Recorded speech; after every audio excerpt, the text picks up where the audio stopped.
სადაზაფხულო ნადირობის მოთხოვნას ჯობია მოვითხოვოთ საშემოდგომო ნადირო.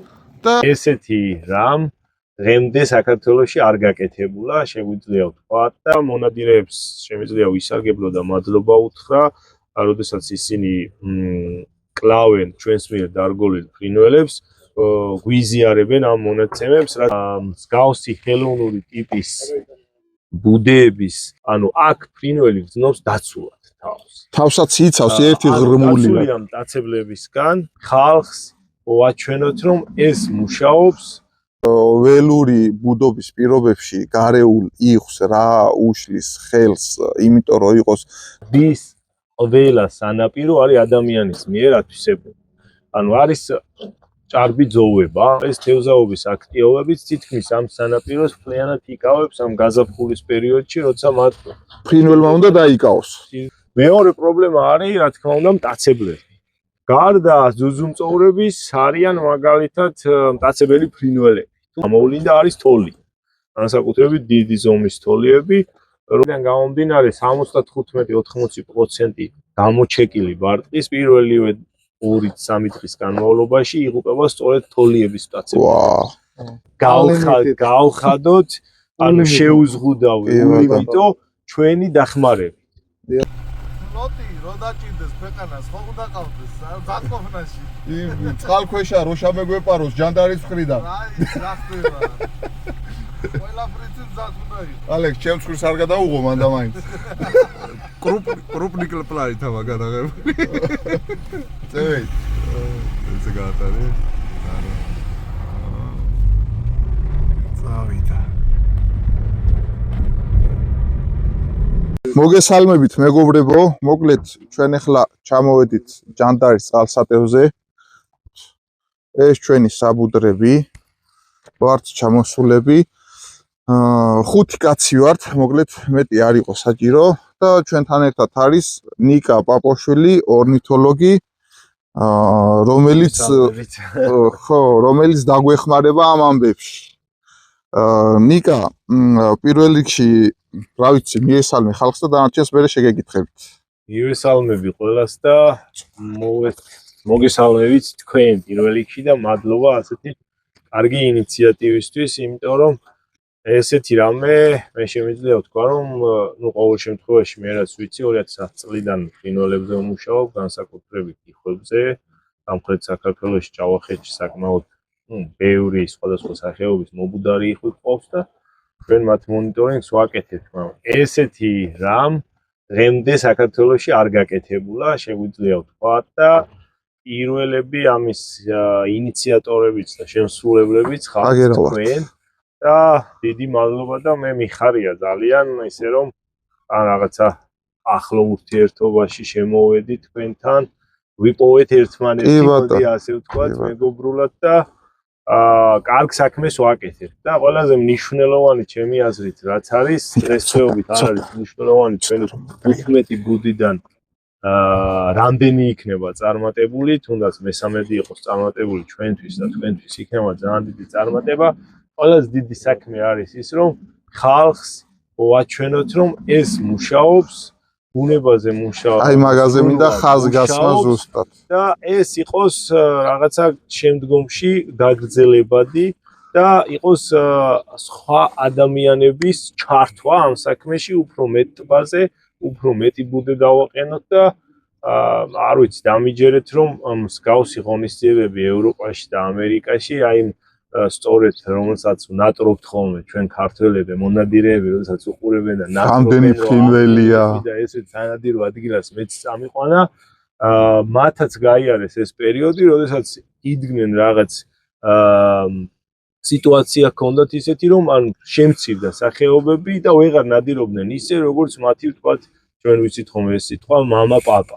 და აქედან გამომდინარე დაიწყეს მათ ზრუნვა, აი ამერიკაში არის ერთ-ერთი კარგი მაგალითი, ესეთი ეს სწორედ მათ ხუთში ყენებ ახლა Duck Unlimited იქია და სწორედ მონადირეებმა, არა ადამიანებმა, რომლებიც კონსერვაციაში იყვნენ ჩართული, არა ადამიანებმა, რომლებიც ანუ მეცნიერები იყვნენ და სამეცნიერო კუთხით მუშაობდნენ, მონადირეებმა აიღეს ინიციატივა, გააკეთეს ეს დიდი ორგანიზაცია, აიღეთ იქ არის დიდი ტერიტორიები, სადაც საჭირო იყო ხელოვნურად დატბორეს, განათავსეს ესეთი ხელოვნური ბუდეები, ну რა თქმა უნდა იყო იქ მტაცებლების კონტროლიც, შემდგომ იყო ასე ორნითოლოგების ადამიანები, ვინც ფრინველებს სწავლობენ, მათი ჩართვა, კვლევები და დღეს არის ერთ-ერთი ყველაზე დიდი და წარმატებული ორგანიზაცია. ძალიან კარგ კვლევებსაც აკეთებენ, კარგ კონსერვაციასაც აკეთებენ იმ სახეობებზე, რომელსაც დაცვა და ზრუნვა სჭირდებათ და ძალიან კარგად ნადირობენ და ამ ნადირობის კოტებს, ანუ ყიდიან და სპეციალური ადგილები აქვს, სადაც ფრინველებს კვებავენ, სადაც საშენიც აქვთ, ხელოვნურადაც უშვებენ, რა თქმა უნდა, იმიტომ რომ მოთხოვნადია ძალიან და მე ვფიქრობ, რომ არ ვიცი, საქართველოში თუნდაც ჯანდარის ტბაზე და განსაკუთრებით სამხრეთ საქართველოში, სადაც ჩვენ ამის დიდი რესურსი გვაქვს, გავს ღონისძიებებს თუ დავიწყებთ, სულ რამოდენიმე წელიწადში შეიძლება ძალიან კარგად და წარმატებულად ქართველმა მონადირეებმა წინადირონ, თუნდაც ფიტულებით და თუნდაც ფიტულების გარეშე გადახდენ. ნიკა, არა, კარგად ისაუბრე ყველაფერი, არც ჩაგეჭერით ასე რომ ვთქვათ. მე მინდა გკითხო, რამდენიმე კითხვა დაგისვა. კი, რა თქმა უნდა. შეგეკითხებით ესეთ რაღაცას, რომ რეალურად ველური ბუდობის პირობებში გარეულ იხს რა უშლის ხელს, იმიტომ რომ იყოს მაქსიმალურად ასე რომ ვთქვათ წარმატებული ბუდობა, იმიტომ რომ ვიცით რომ თუნდაც იმ ამერიკული კვლევებით და ევროპული კვლევებით რომ აი აბსოლუტური ბუნებრივი ტენდენციით რომ მიუშვა იხვის ბუდობა, ხო, 15%-ს არ აღემატება წარმატობა, მე როგორც მოვიკვლიე რა. საბოლოო ჯამში, კი, ხო 15-20 არის მაქსიმუმი და 35 იყო ყველანაირი აბსოლუტურად სტერილური რო გახადეს მტაცებლისგან წყალსატევი. და მიუშვეს ისე რა, ანუ ბუნებრივად როგორც იკეთებს რა, ვერაც და 35%-ს და აი მიზეზებზე გვინდა რომ გვესაუბროთ და ამ ბუდის უპირატესობაზე შესაბამისად.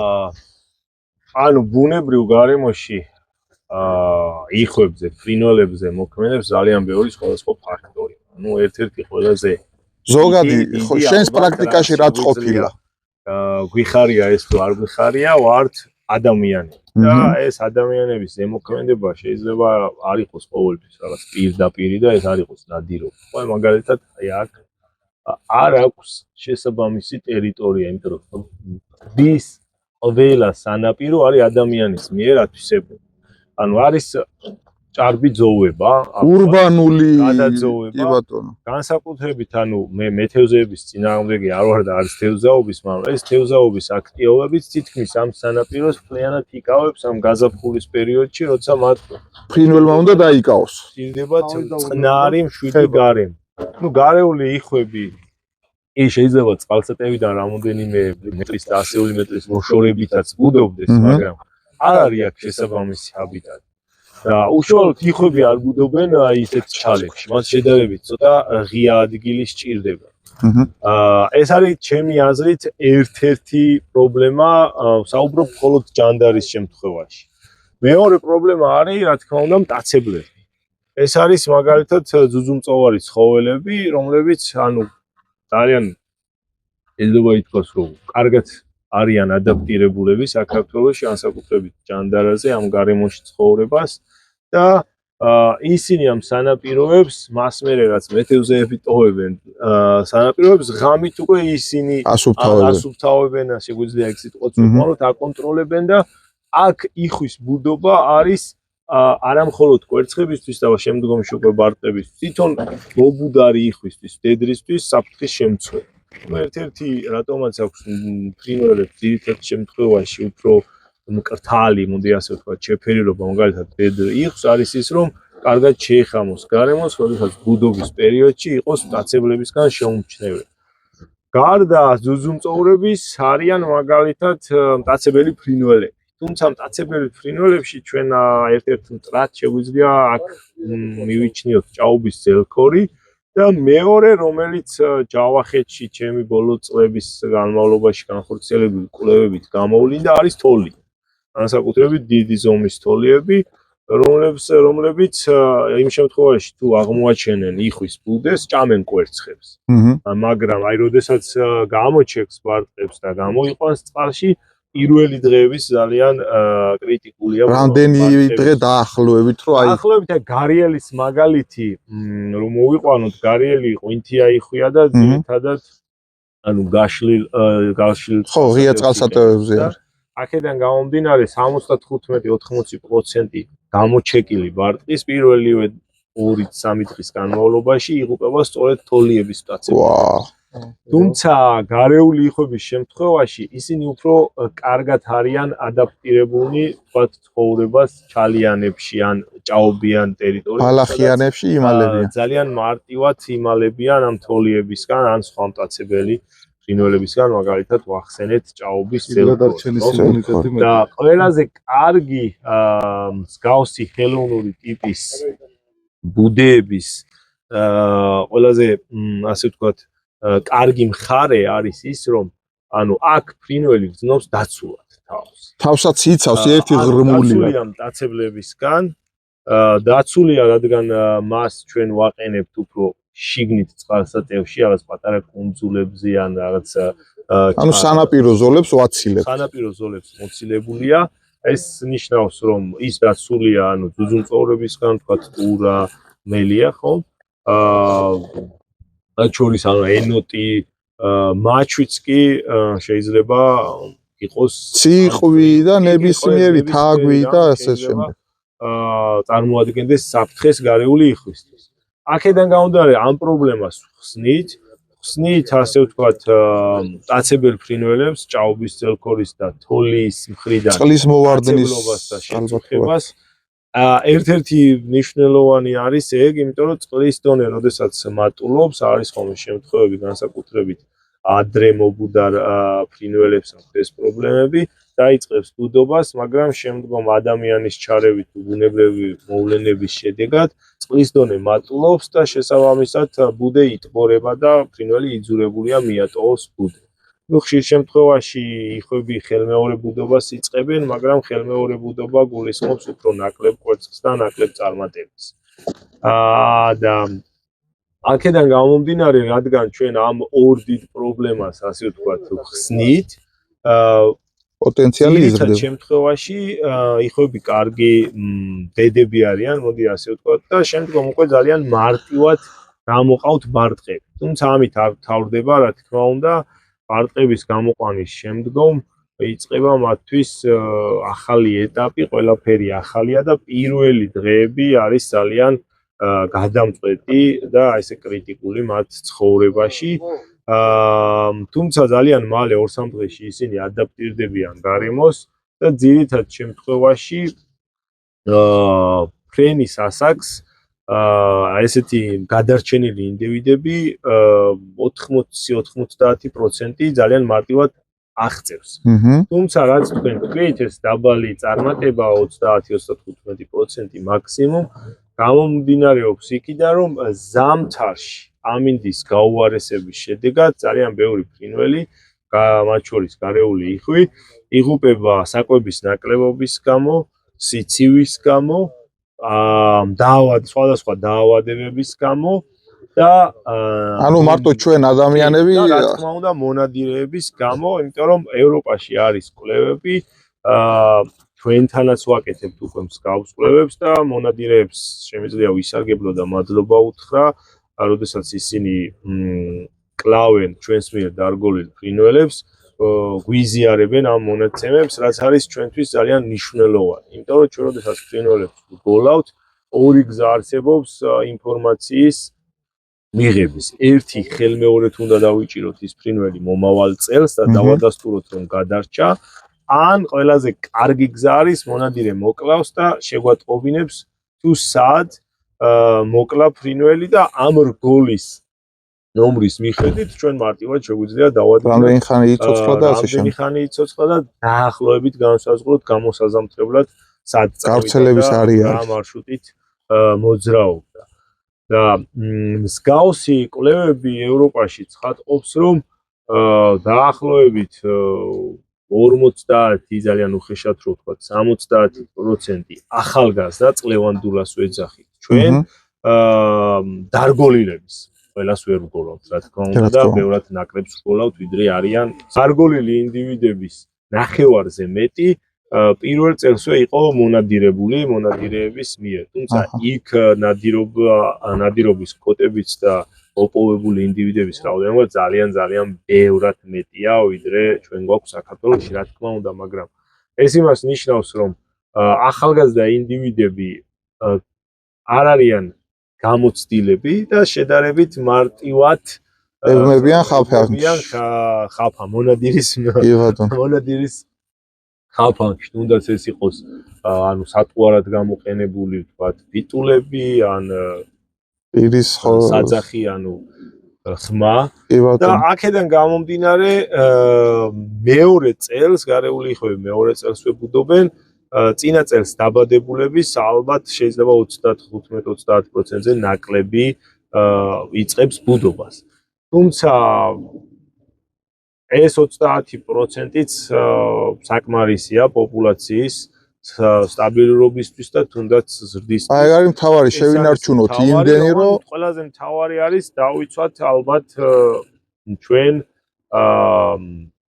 თუნდაც ის მონადირის წესები, ну კანონი რა თქმა უნდა, მაგრამ მონადირის წესებიც გვაქვს ჩვენ ხო ყველა მონადირეს ვიცით. ეთიკური ასე რომ ვთქვა. და ანუ ჩვენი წინამორბედი მონადირეებისგან რომ როდესაც გამრავლების სეზონი იწყება, ნადირობა იკრძალება იქიდან გამომდინარე რომ ვთქვათ დღეს არის უკვე მარტის შუა რიცხვი მარტის 18 რიცხვია დღეს დღეს მოკლული ვთქვათ ჯანდარაზე ერთი იხვი უდრის ვთქვათ შემოდგომაზე 10 ძალიან მარტივი საშუალოდ რო აიღო ასე რომ ვთქვათ მაგალითი რომ გავაკეთოთ და თუ დღეს ჩვენ ვიზრუნებთ ფრინველებზე რომ უკეთ გამრავლდნენ და გამრავლების წარმატება იყოს უფრო მაღალი ვიდრე ეს ადამიანის ჩარევის გარეშე, რა თქმა უნდა ეს უკვე შემოდგომაზე და ზამთარში აისახება თითოეული მონადირის წარმატებულ ნადირობაზე და მიზანი რეალურად ადამიანების ბუნებაში ჩარევის და რასაც ჩვენ ვეძახით კონსერვაციის რეალურად არის ეს ასე ვთქვათ ამოწურვადი რესურსები გრძელვადიანად გამოვიყენოთ და ისე გამოვიყენოთ რომ არც ბუნებას მიადგეს ზიანი და ჩვენც სარგებელი მივიღოთ იმიტომ რომ ულიმიტო არაფერი არ არის დედამიწაზე კი რა თქმა უნდა ნუ მაგიტომ დაარქვეს ამათ ეს სახელი იყო ისეთი რომ ანუ გავხადოთ ანუ შეუზღუდავი ულიმიტო ჩვენი დახმარებით კი ნიკა ეხლა ერთ შეგეკითხები რამდენად ახასიათებს იღს სადაც გამოიჩეკა იბარტყა გადარჩენილი ინდივიდები იმ თავის ადგილს რომ დაუბრუნდეს თუ არის ესეთი ხასიათი გამოკვეთილი მე კი ვიცი რომ არის მაგრამ მინდა რომ თქვენ აღნიშნოთ როგორც კომპეტენტურმა პირმა და ამ ბუდეების მთავარი პრინციპი არის ეგ რომ გადარჩენილი ინდივიდები მომავალში საბარტყოდ უბრუნდებიან იმ არეალს რაც ხდის მყარ პოპულაციას აი მას მინდა რომ ხაზი გაუსვათ და რამდენად მართალია ეს რა თქმა უნდა მაგას არამხოლოდ საქართველოში არამედ სოფლიოში განხორციელებული სხვადასხვა კვლევები ადასტურებს თუმცა სხვაგან რომ არ წავიდეთ და ჩვენი ქვეყნის მაგალითზე ვისაუბროთ 2017 წლიდან მე აქტიურად ვმუშაობ გარიელზე რომელიც არის ერთ-ერთი ყველაზე მოწყვლადი სახეობა არ მხოლოდ საქართველოში, კავკასიაში და მსოფლიოში და ეს არ არის მოწყვლადი მხოლოდ იმიტომ რომ ასე ნადირობდნენ, აქ სხვა ბევრი ფაქტორი არსებობს. ჩამოუთვალეთ წინარე ბუნებრივი ფაქტორები უკვე. და აი ერთ-ერთი თქვენს კითხვას ძალიან ისე მოკლედ და მარტივად რო გავცეთ პასუხი 2018 წელს და შემდგომ წლებში დაჭერილი მდედრები და დარგოლილი მდედრები აი გასულ წელს კიდევ ვიჭერდით და კიდევ ბრუნდებოდნენ და უფრო მეტი ანუ 2025-ში ნახულობდით 2018-ში დარგოლილს 2019-ში 20-შიც დარგოლილს და ანუ ეს იმას რომ ისინი მოდიან უკან იმავე ტერიტორიაზე საბუდრად სადაც ისინი დაიბადნენ და ისინი ამ ტერიტორიას შემდეგ ჩვენ გენეტიკური კვლევა გქონდა მაგალითად იყო შემთხვევები, როდესაც ბარტყები არ იყვნენ დარგოლილები, რა თქმა უნდა, მაგრამ მოხვდნენ სათევზაო ბადეში და დაიხვდნენ და მათ ვიყენებდით სინჯად და ან იყოს შემთხვევები, როდესაც მე ვიჭერდი ინდივიდებს, რომლებიც არ იყვნენ დარგოლილი და გვაინტერესებდა საიდან იყვნენ, ხომ არ იყვნენ ჩრდილოეთიდან მოსულები და გავაკეთეთ გენეტიკური კვლევა და აღმოჩნდა, რომ ისინიც სწორედ აქ იყვნენ დაბადებულები და აი ჩემი დარგოლილი ინდივიდების შთამომავლობა იყო. ანუ აქედან გამომდინარე შეგვიძლია ვთქვათ, რომ იხვებში, როგორ ვთქვათ, ანუ სახლის სიყვარული არანაკლებია ვიდრე ადამიანების და სადაც დაიბადნენ და გაიზარდნენ, ყოველთვის ცდილობენ იქ დაბრუნდნენ და იქ იბუდონ. ოღონ აქ არის ერთი რამ, რაც ალბათ უნდა ვთქვათ, შეიძლება კაცებს არ გვესიამოვნოს. არა, რეალობა უნდა ითქვას, თავარი დედრი იხვები არიან ერთგულები, თავიანთი, მოდი ასე ვთქვათ, სახლების. ისინი როგორც ჩვენს შემთხვევაში და იქ მრავლდებიან. ხოლო მამრები დამოკიდებულები არიან დედრებზე და მიყვებიან დედრებს. და შესაძლებელია ვთქვათ, რა ძალიან გვანებია ეგოხრები, იმიტომ გვიყვარს ეთყობა. ამ საზამთრებელ ტერიტორიებზე შეიძლება ქართველ, მაგალითად საქართველოში მოგუდარ რომელიმე სახეობის იხს, არ ვიცი, მეწყვილეთ შეხვდეს, ვთქვათ, ჩრდილოეთში მოგუდარი, ჩრდილოეთში დაბადებული და გაზრდილი მამრი და შემდგომ ის გამოყვება აქ და იგარიელების შემთხვევაში ქონდა ესეთი შემთხვევები გენეტიკური კვლევებიც დავადასტურეთ, რამოდენიმე მამრი იყო მოსული ჩრდილოეთში არსებული პოპულაციით. აი ჩვენ კონტინენტზე არსებული მდგომარეობა თქვა ჩრდილოეთიდან მიგრაციას ახდენ სამხრეთით. თუ არსებობს სხვადასხვა კონტინენტებს შორის დარგოლილი იხვების აღმოჩენა მოპოვება. მხოლოდ ერთ კონტინენტზე ბუდობენ თუ მიგრირებენ, ოკეანეების გადალახვა შეუძლიათ თუ არ შეუძლიათ? კი, რა თქმა უნდა, ფრინველებს არ ვიცი, ბუნებისგან ღმერთისგან აქვთ ეგ უნარ-ჩვევები და ეგ დედამიწა სწრედ აარტყა. კი, და უფრო მეტიც მათთვის არ არის წინასწარ შეთანხმება. ხო, არ სჭირდებათ ვიზა და არ ცნობენ ქვეყნების დაწვრილებას და სადაც უნდათ, როცა უნდათ, მაშინ მიდიან. თუმცა ეს გამოსაზამთრებელი ადგილი უნდა იყოს საკვებით მდიდარი მათთვის. და კი, რა თქმა უნდა, მაგალითად არქტიკაში ან ჩრდილოეთში მობუდარი იხვები ზამთრობენ აფრიკაში. ან ჩრდილოეთ ამერიკაში მობუდარი ინდივიდები ზამთრობენ სამხრეთ ამერიკაში. ან აზიაში მცხოვრები და მობუდარი იხვები შეიძლება ზამთრობდნენ ავსტრალიაში ან ინდოეთის სამხრეთ სანაპიროებზე.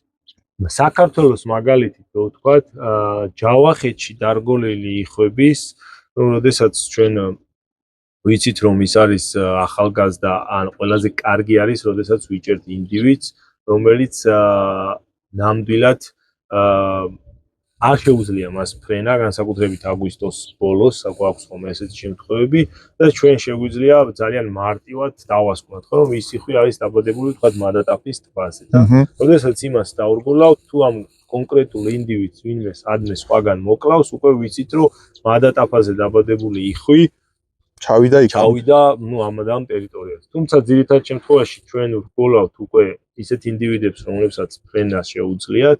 კი, უმეტესობა მათგანი არის ახალგაზრდა, მაგრამ შეიძლება იყოს მოსული ჩრდილოეთიდან. თუმცა გარეული იხვში, ხაზარულა იხვს, რასაც ვეძახით, საქართველოში ხშირ შემთხვევაში, ცოტა მიგრაციის გარეული იხვს მიგრაციასთან სხვანაირი დამოკიდებულება აქვს, თქვათ, განსხვავებით ბოლოს ადგისა და ფართონისკარ და იხვისკარ და ვიტყვი მაგასაც ამას დავამთავრებ. ანუ ჩვენ გვქონდა ძალიან ბევრი, ასე ვთქვათ, უკუკავშირი მონადირეებისგან, გვქონდა კახეთიდან, მაგრამ უფრო ბევრი გვაქვს დასავლეთიდან, გურიიდან და სამეგრელოდან. გვქონდა თურქეთიდან, გვქონდა სომხეთიდან, მაგრამ აი თქვენს კითხვას უფრო შეიძლება საინტერესო იყოს მაყურებლისთვის და მონადირეებისთვის. გქონდა ვთქვათ აფრიკიდან და ჰქონდა რუსეთი. ჩვენთან გამოჩეკილი ჩვენთან გამოჩეკილი, ჩვენთან დარგოლილი. დარგოლილი, ჩვენ რადგან ზუსტად არ ვიცით სად არის გამოჩეკილი, დიდი ალბათობით ეს იყო გამოჩეკილი რუსეთში. ჩვენ დავიჭირეთ მიგრაციის დროს, შემდეგ წავიდა გამოსაზამთრებლად აფრიკაში. მაგრამ თავარია რომ ჩვენს ურევი ვართ საქმეში. და იქ დაიღუპა და შემდეგ ჩვენ გვაცნობეს, ხოლო რომლებიც არ დაიღუპა, წავიდა თქვათ უკან საბუდრად და შემდგომ იქ ერთ შემთხვევაში დაიჭირეს და ისე გვაცნობეს, ერთ შემთხვევაში მოკლეს და ისე გვაცნობეს. გასაგებია. გკითხავთ თუ შეიძლება. იმას დავამთავრებ ამ მიგრანტებზე. ანუ გარეული იხვები ძირითადად მიგრირებენ, აი ძალიან მარტივად რო ავხსნათ აყურებლისთვის ეტაპობრივად. და ეს არის ერთ-ერთი მიზეზი იმის, რომ ჩვენთან ზამთარში უფრო და უფრო ნაკლები იხვი ზამთრობს. ეს არის კლიმატის ცვლილების მიზეზი პირველ რიგში და არანაირი მონადირეების და არანაირი პოპულაციის გლობალური. ანუ ადგილზე აქვს ისეთი ფონი, რომ ჩრდილოეთში, როდესაც აცივდება, ის ნელ-ნელა მოიწევს სამხრეთით და თუ სამხრეთში, ვთქვათ, აი კარგი მაგალითია, ვთქვათ, აზოვის ზღვაზე თუ მას აქვს პირობები, რომ გამოიზამთროს, არის სითბო, არ არის რამოდენიმე დღის განმავლობაში, ან კვირების განმავლობაში, ყინვა და გაყინული არ არის წყალსატევები და მარტივად რო ვთქვათ, საკვებს მარტივად მოიპოვებს, დარჩება იქ და არ ჩამოვა შავ ზღვას. ეს რა თქმა უნდა არ ეხება ყველა ინდივიდს, მაგრამ მე ვსაუბრობ რაღაც ძირითად მასაზე. თუმცა არიან მეორე ასე ვთქვათ, ტიპის სახეობები, რომლებიც მიგრაციას იწყებენ აგვისტოს პირველ ნახევარში ან მეორე ადრე შემოდგომაზე რო ვეძახით ხოლმე. კი, და ჩვენთან სეზონი, როდესაც ვთქვათ, იხსნება, მიგრაცია უკვე ჩავლილია და ძირითადი მასა უკვე არის, მოდი ასე ვთქვათ, მაგალითად აფრიკაში გამოსაზამთრებლად. მსგავსი სახეობები ჩვენ შეგვიძლია ვთქვათ, იხვინჯა ერთ-ერთი ესეთი სახეობა. ჭიკვარა არის, ჭიკვარა კიდე შეიძლება ბოლო წლებში უფრო მეტს ვხედავთ ზამთარშიც და მაგრამ იხვინჯა არის, რომელიც ძალიან ადრე იწყებს მიგრაციას და ჩვენთან იხვინჯების შემოსვლის პიკი არის აგვისტოს და სექტემბრის დასაწყისში. არის მეორე სახეობა ბოლოსადგისა იხვი, ინთეილი ქვია ინგლისურად. კუცსადგისა იხვი. და არის ასევე ეს ფართოცხვირა იხვიც ამ ტიპის იხვებს განეკუთვნება, რომელიც ადრე მიგრირებს. შესაბამისად, ეს იხვები უკუ მიგრაციასაც ადრე იწყებენ და აი თებერვალში და მარტში შემოდიან საქართველოში და განსაკუთრებით კახეთში არის ხოლმე მაგიტომ, რომ აი თებერვალში და მარტში უფრო მეტი ფრინველია ალაზნის ველზე ვიდრე ზამთარში. თუმცა აქ რაც უნდა ითქვას, ხაზარულა რა პერიოდში მოიაზრება? ხაზარულა, ანუ ხაზარულას ხასიათი ცოტა უფრო რთულია წინასწარ განსაზღვრად. კი. ჩრდილოეთში მობუდარი ინდივიდები მოდიან ეტაპობრივად, ძირითადად. ნაწყვეტ. ან შეიძლება საერთოდ არ ჩამოვიდნენ, ეს თეთრშუბლა იხვიც ამ ბოლო დროს უფრო შემოდის საქართველოში, მაგრამ აი დაახლოებით 5-6 წლის უკან უფრო იშვიათი იყო. მაგრამ ეს ამათი რიცხოვნობის ძირითადი ნაწილიც ძირითადად ცენტრალურ ევროპაში იზამთრებს და მაგიტომ აღარ მოდის ჩვენთან. მაგრამ ხაზარულა ჩვენთან ძირითადად ბუდობს ჯავახეთში და ჩვენი კვლევებით არ გვაქვს ამის უტყუარი დასტური, იმიტომ რომ სულ რამოდენიმე ათეული ინდივიდი იქნა მონადირეებისგან მოპოვებული და აქედან გვაქვს ჩვენ ინფორმაცია, მაგრამ როგორც ჩანს, ჯავახეთში მობუდარი იხვები მიგრირებენ არა სამხრეთით, როგორც ეს ჩვენთვის ძირითადად ეს წარმოგვიდგენია, რომ ჩრდილოეთში მობუდარი ფრინველი ყოველთვის სამხრეთში უნდა წავიდეს გამოსაზამთრებლად. არა, ესე არ არის, ისინი მიდიან შავ ზღვაზე. აქვეა. ჩრდილო-დასავლეთით. ან ბოლო დროს ჰქონდა ორი რგოლი კახეთიდან, ერთი იყო რუხი იხვი და ერთი იყო გარეული იხვი. ანუ აღმოსავლეთი მიმართულებითაც ანუ შიდა წყალსატევად, რა თქმა უნდა, გვაქვს ასე ვთქვათ, ინფორმაცია სომხეთიდან, თურქეთიდან. შეგვიძლია ვთქვათ, რომ ანუ რეგიონალურ ადგილებს იყენებენ საბუდროსად და გამოსაზამთრებლად. თუმცა მე დარწმუნებული ვარ, რა თქმა უნდა, იქნება ისეთი ინდივიდები, რომლებიც სამხრეთშიც მიდიან და შეიძლება აფრიკაშიც ჩადიან და იქაც ზამთრობენ. კიდევ მგონი რაღაც ვკითხე და გამომჩი. ახლა ხო თან საგეთები გვაინტერესებს რა თქვათ ეხლა როდესაც ამ ბუდეების დაყენებაზე არის ლაპარაკი რა დროსა და პერიოდში უნდა დავახვედროთ ეს ბუდეები უკვე არსებულ წყალსატევებზე ამ თქვათ ბარის წყალსატევებზე ამ შემთხვევაში როგორიც არის თქვათ ამ შემთხვევაში განდარა იქნება ეს ხუმისი თუ ნუ დაბლა ბარს რასაც და რა პერიოდისთვის იგობია რომ უკვე იდგეს ბუდეები დაახლოებით როდიდან იწყებენ შემოსვლას და კვერცხების ხაზას და ამავდროულად ამას მივაბოთ ჯავახეთის თემას. კი ბატონო. ჩვენ ჩავამატოთ ის ბოდიშფიხტი, ვთქვათ, რამდენ კვერცხს საინკუბაციო დრო რამდენია და აი ეს რაღაც ისინი რომ შევიტანოთ. კი ბატონო. ანუ ჩვენ მე მგონი დასაწყისში ვთქვით, რომ ძირითადად იხვები არიან, ასე ვთქვათ, ერთგულები იმ ადგილების, სადაც დაიბადნენ და სადაც ბუდობენ და სხვა ადგილებში არ მიდიან. თუმცა რა თქმა უნდა ეს შეგეკითხები მაგ რამდენად დიდია შანსი თქვა იგივე რუსული ხვი დავაინტერესოთ და გავაჩეროთ აქ და იბუდოს თუ არის მაგის შანსი კი და აი მაგის თქმას ვაპირებდი რომ ეს რა თქმა უნდა ეს თეორია არ მუშაობს ყველა ინდივიდზე ხო არიან მაგალითად ინდივიდები რომლებიც სხვადასხვა მიზეზების გამო ვეღარ ბრუნდებიან თავის სამშობლოში და ხვდებიან რომ თვითონ რომ თვითგადარჩენას ინსტინქტი ერთვება და თვითონ რომ გადარჩეს უნდა დარჩეს სადღაც იმიტომ რომ შეიძლება ეს იყოს გამოწვეული ვთქვათ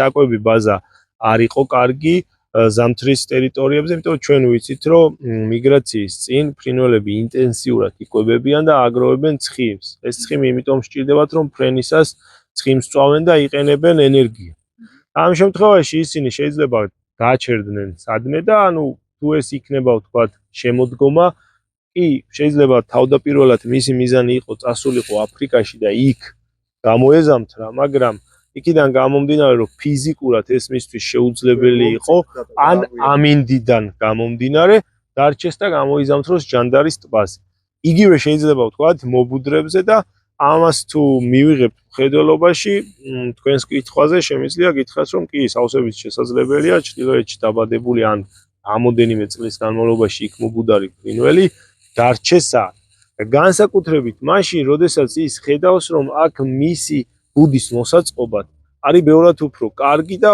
უსაფრთხო პირობები თუმცა ჯანდარის ტბაზე ნუ არ გვაქვს ალბათ ათეულებით და ასეულებით მობუდარი იხვები მაგრამ პირადად მე და აი როგორც თქვენ აღნიშნეთ თქვენს გაქვთ ნანახი ყავს ნანახი გარეული იხვი თავისი ბარტყებით მაისის ბოლოს ან ივნისის დასაწყისში და იმ კითხვას თუ როდის იწყებენ ჩვენთან იხვები ბუდობას ჩვენთან შედარებით რაც არ უნდა უცნაურად მოგვეჩვენოს ჩვენთან უფრო შედარებით გვიან იწყებენ განსაკუთრებით ჯავახეთში ბუდობას ვიდრე ჩრდილოეთში იმიტომ რომ ჯავახეთში აი ახლაც კი ტბები არის გაყინული და აპრილის შუა რიცხვებამდე აპრილის ბოლომდე მათ არ აქვთ ამის საშუალება რომ იქ დაბრუნდნენ და დაიწყონ ბუდობა შემდგომი პრობლემა რაც არის მათთვის რაც აღვნიშნე თოლიები არა მარტო დაცებლობენ მათზე არამედ არიან კონკურენტები საბუდარი ტერიტორიის მაგალითად ისე მტაბოწყური რომ მოვიყვანოთ აიქ არ ბუდობენ მხოლოდ გარეელები გარეული იხვების ნუ ხაზარულა ვთქვათ თუნდაც ბუდობენ აი გასულ წელს ჰქონდა ყველაზე მაღალი რიცხოვნობა 28 მობუდარი ინდივიდი დავთვალეთ აბოწყურის კუნძულზე გარეული იხვის მანამდე ეს რიცხოვნობა იყო მერყეობდა 10-დან 15-მდე და გასულ წელს გამიხარდა ძალიან რომ ესეთი მაღალი სიმჭიდროვე ჰქონდა თუმცა ისინი იმის მიუხედავად რომ აპრილის ბოლოს მაისში აქ ბრუნდებიან დამოკიდებული არიან შემდგომ უკვე გარემოს მათ ჭირდებათ ბალახის საფარველი ან ბუჩქნარი რომ დაიმალონ ბუდე მოიწყონ ისეთ ადგილას რომელიც იქნება შეუმჩნევი და ძნელად მისაწვდომი თოლიებისთვის ამიტომ მათ ჭირდებათ რაღაც პერიოდი რომ ბალახი გაიზარდოს და მისცეს მათ საშუალება რომ აქ დაიმალნენ. ამიტომ ისინი ძირითადად იწყებენ ბუდობას მაისის ბოლოს, ივნისის დასაწყისში. თუმცა ეს ჯავახეთს, რაც შეეხება ჯანდარას, მაისის ბოლოს და ივნისის დასაწყისში აქ მე როგორც აღნიშნე მყავს ბარტყები ნანახი, მყავს ასევე კუმისეც ნანახი. ეგ იმას ნიშნავს, რომ აქ შედარებით ადრე იწყებენ. ძირითად შემთხვევაში იხობს ინკუბაციისთვის სჭირდებათ 26-28 დღე. ანუ რაც იმას ნიშნავს, რომ კვერცხებს დებენ ძირითადად საშუალოდ 8-9 კვერცხს, ну 8-10 ვთქვათ, თუმცა მე გარიელის ბუდეშიც და იხვების ბუდეშიც მაქვს ნანახი 15 და უფრო მეტიც.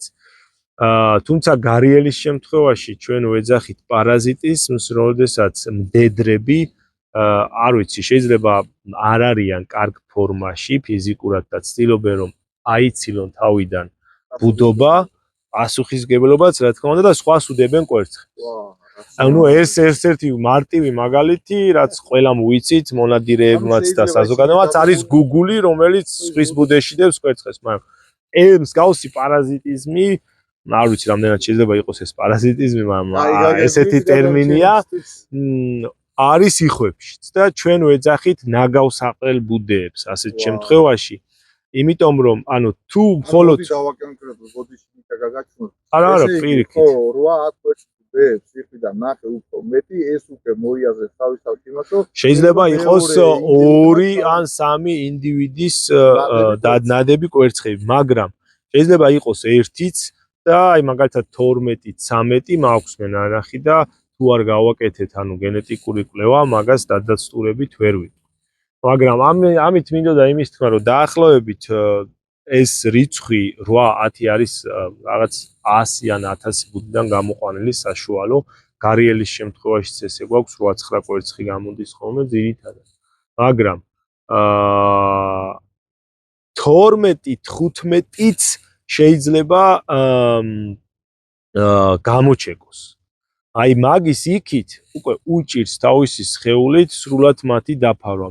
კიდევ პლუს დაახლოებით ყოველ საათში ერთხელ მდედრი ატრიალებს კვერცხებს და მათ პოზიციებს ცვლის ბუდეში. 20-25 კვერცხიც მინახავს გარიელის ბუდეში, თუმცა აქ არის პრობლემა და რატომ ვეძახით ნაგავსაყრელ ბუდეებს, ამ შემთხვევაში 3-4 ინდივიდის დადებული კვერცხებია ალბათ და ცუდი ის არის, რომ შემდგომ და სწორედ ამიტომ ეძახიან ალბათ ნაგავსაყრელ ბუდეს, რომ ყველა მდედრი ანებებს თავს, იმიტომ რომ შეუძლებელია მათთვის 20-25 კვერცხის დაფარვა და ინკუბაცია.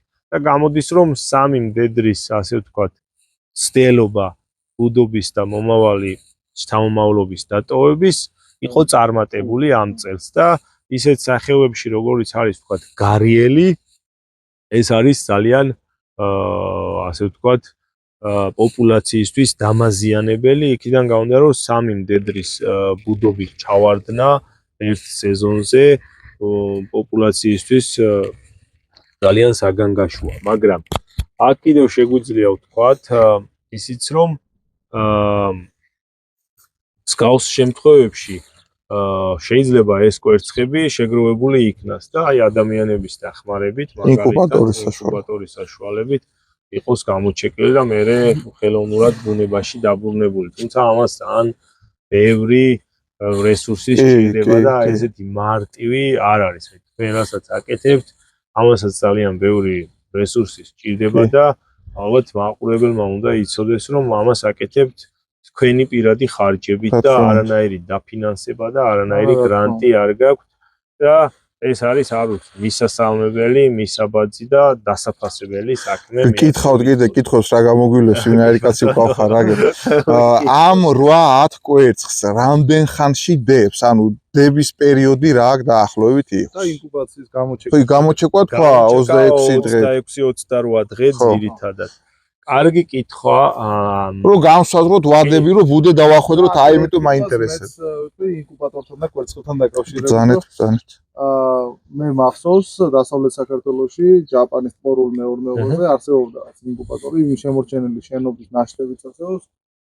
სხვაგან თუ არსებობდა მსგავსი ინკუბატორები, ან თუ არის საქართველოში და თუ უწყობდნენ ადრე ხელს იხვის მიგრანტი პოპულაციის შექმნას ასეთი პრეცედენტები თუ ხდება უახლოეს საქართველოს ისტორიაში. კი ბატონო. აიდენი კითხებია რომელიც მოიწდება ხოლმე. თუ რამე გამომჭა უბრალოდ შემახსენეთ. კი. კვერცხის დადების პერიოდი შეიძლება მოიცავდეს იყოს შუალედი 1 ან 2 დღე. ანუ სიმართლე ვთქვა, აი ჩემი პირადი გამოცდილებით გარეულ იხვზე არ მაქვს ჩატარებული მეტი თონ კვლევა და ანუ 1-2 დღე შეიძლება ეს იყოს 3-იც გააჩნია მდედრს, მაგრამ მდედრის ანუ კონდიციას, ფიზიკურ მდგომარეობას, მაგრამ ჩემი გარიელებზე დაკვირვება აჩვენებს, რომ თითქმის ყოველ დღე ან მაქსიმუმ 2 დღეში ერთხელ ებს ერთ კვერცხს. და ყველაზე ისეთი ალბათ რაც საინტერესო იქნება, რომ ვთქვათ, სანამ არ დააგროვებს არაფერი გააგრძელე შენ. სანამ არ დააგროვებს 7-8 კვერცხს, არ იწყებს ინკუბაციას. 7-8 კვერცხის დაგროვების შემდეგ ქართულად ქვია ღინღლი ალბათ. კი. ღინღლს, ანუ გარეული იხვები ასევე იყენებენ, ანუ გამხმარ ბალახებსაც, რომ ეს ბუდე უფრო ლამაზად მოაწყოს, მაგრამ აი გარიელები და ყვინთიაი მხოლოდ ღინღლს. და ამ თვითონ ნისკარტით იცლის, მაგით შემოფენს კვერცხებს და ეს გარდა იმის, რომ კარგი თბოიზოლატორია და სითბოს წინარჩუნებს, ხო და რო არ გაფუჭდეს, როდესაც მდედრი კვერცხებზე ზის. სხვა დანიშნულებაც აქვს, რა თქმა უნდა, იმიტომ რომ ყოველი დღეში ტოვებენ ბუდეს ერთხელ, ალბათ ესეც შეგვიძლია ვთქვა. კი, ეს საინტერესოა მასე დეტალები. დღეში ერთხელ, ძირითად შემთხვევაში დღის განმავლობაში, მაგრამ ქონდა შემთხვევები გარიელზე, როდესაც იყო ერთი ინდივიდი, არ ვიცი, ჩემთვის უცნაური. ეგ როდესაც ბუდეზე ზის, მაშინ ტოვებს ხოლმე. 24 საათის განმავლობაში ტოვებს ერთხელ ბუდეს დაახლოებით საშუალოდ 2 საათით, რომ გამოიკვებოს.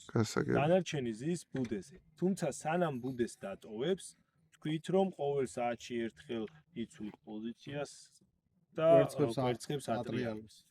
მაგრამ სანამ ბუდეს დატოვებს, ბუდეს გარდა იმისა, რომ არ გადაცირდეს, ან არ გადახურდეს, ფარავს თავისი ამ ღინღლით, თავისი ბუმბულით. და გარდა მაგის შენიღვის იცავს კვერცხებს სხვა მტაცებელი თუნდაც თოლიებისგან, რომ კვერცხები დარჩეს, ბუდე დარჩეს შეუმჩნეველი.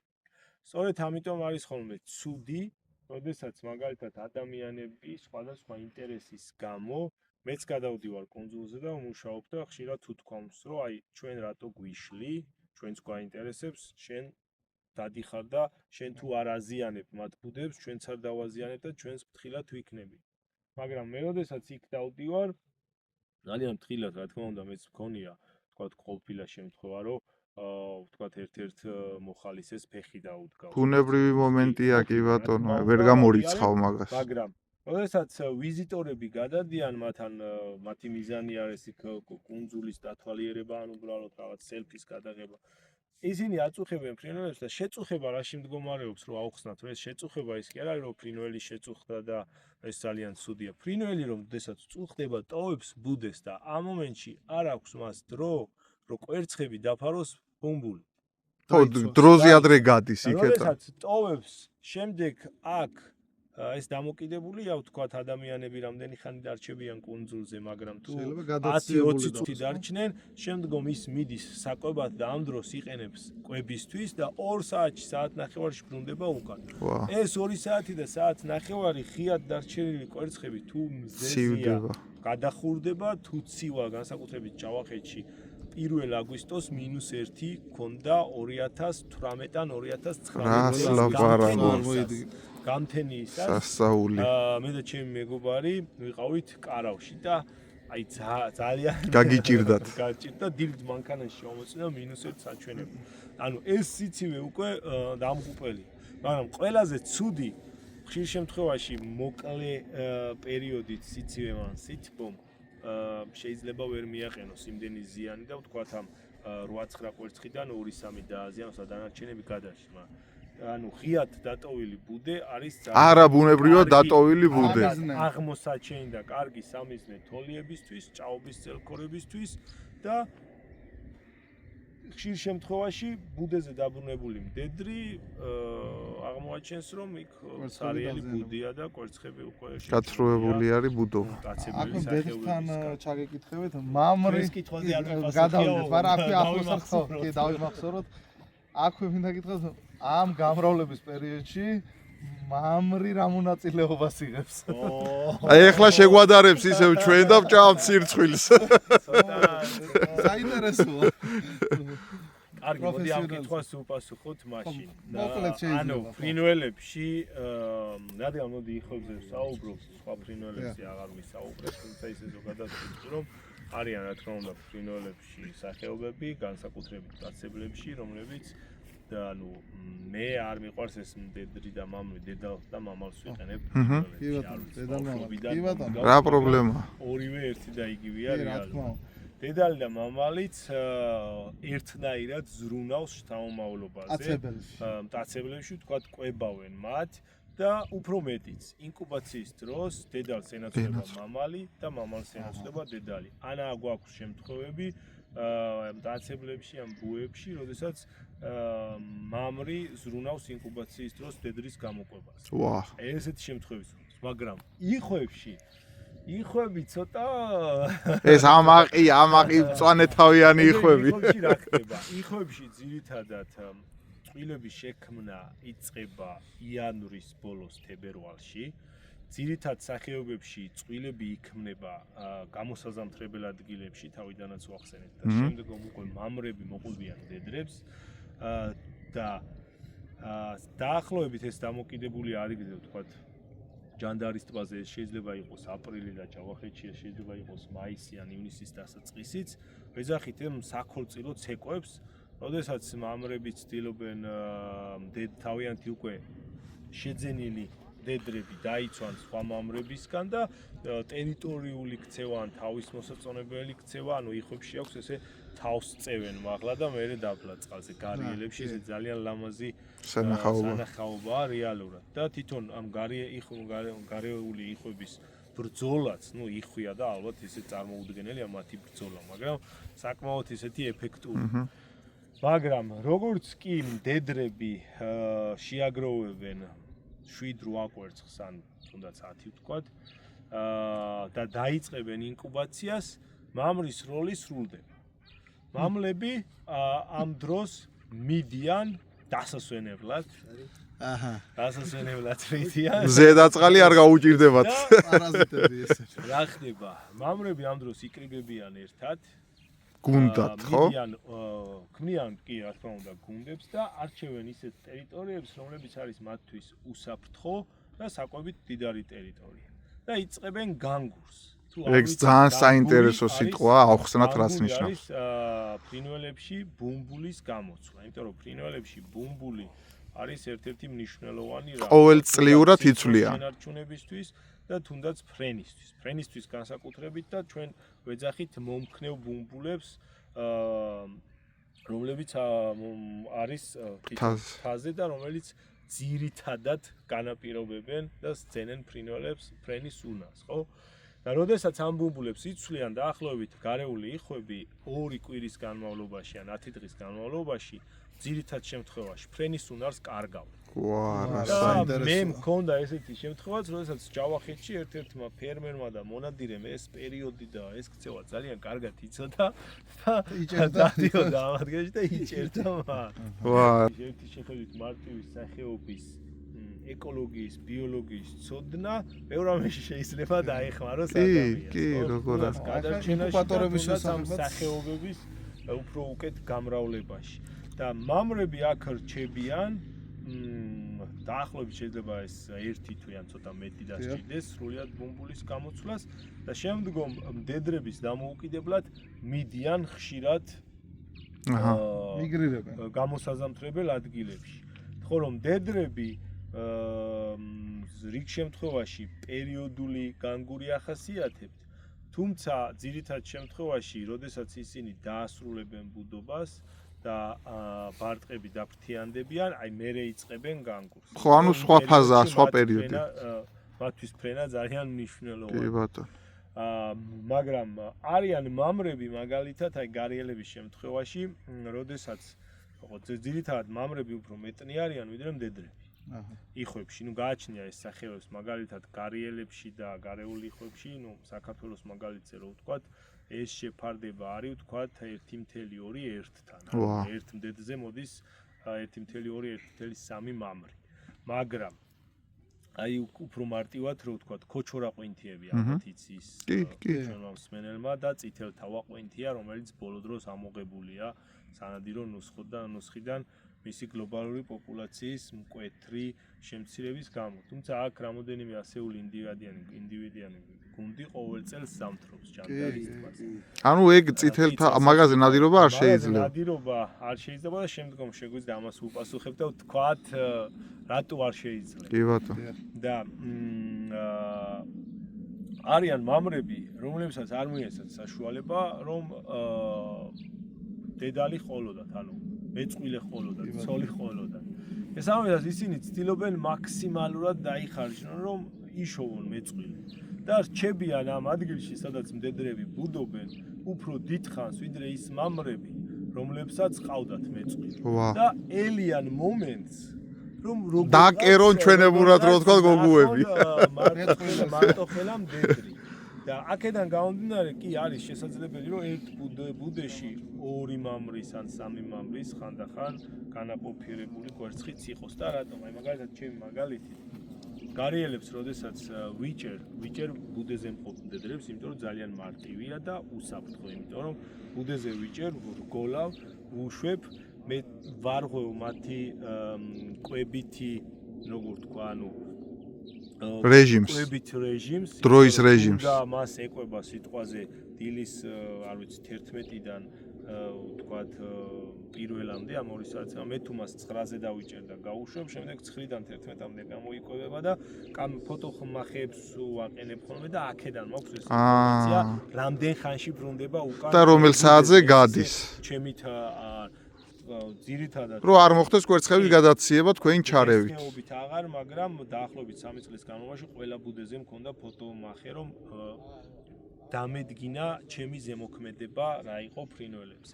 და რომ არ გავაგრძელოთ ამ გარეელებს, როდესაც ვიჭერ მდედრებს ვრგოლავ, არის კიდევ ძირითადად მკვლევარები იყენებენ განაზომებს, ფეხის განაზომი, მთის განაზომი, ნისკარის განაზომი, წონა, მაგრამ ამ შემთხვევაში გარეელი ძალიან ითქრუნება, ისტრესება და არის რისკი, რომ ბუდე მიატოვოს.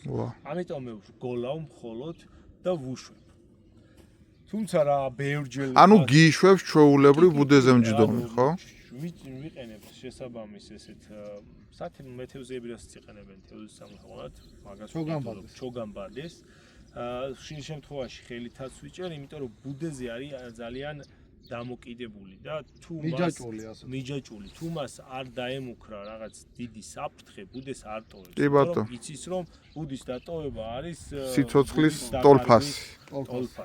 თუმცა ამის მერე მე თავად ვაფარებ კვერცხებს ამ ბუმბულს და რასაც მდედრი აკეთებს დედალი თავისით ამას ვაკეთებ, იმიტომ რომ მე გავუშვი და მას არ ქონდა დრო რომ კვერცხები დაეფარა.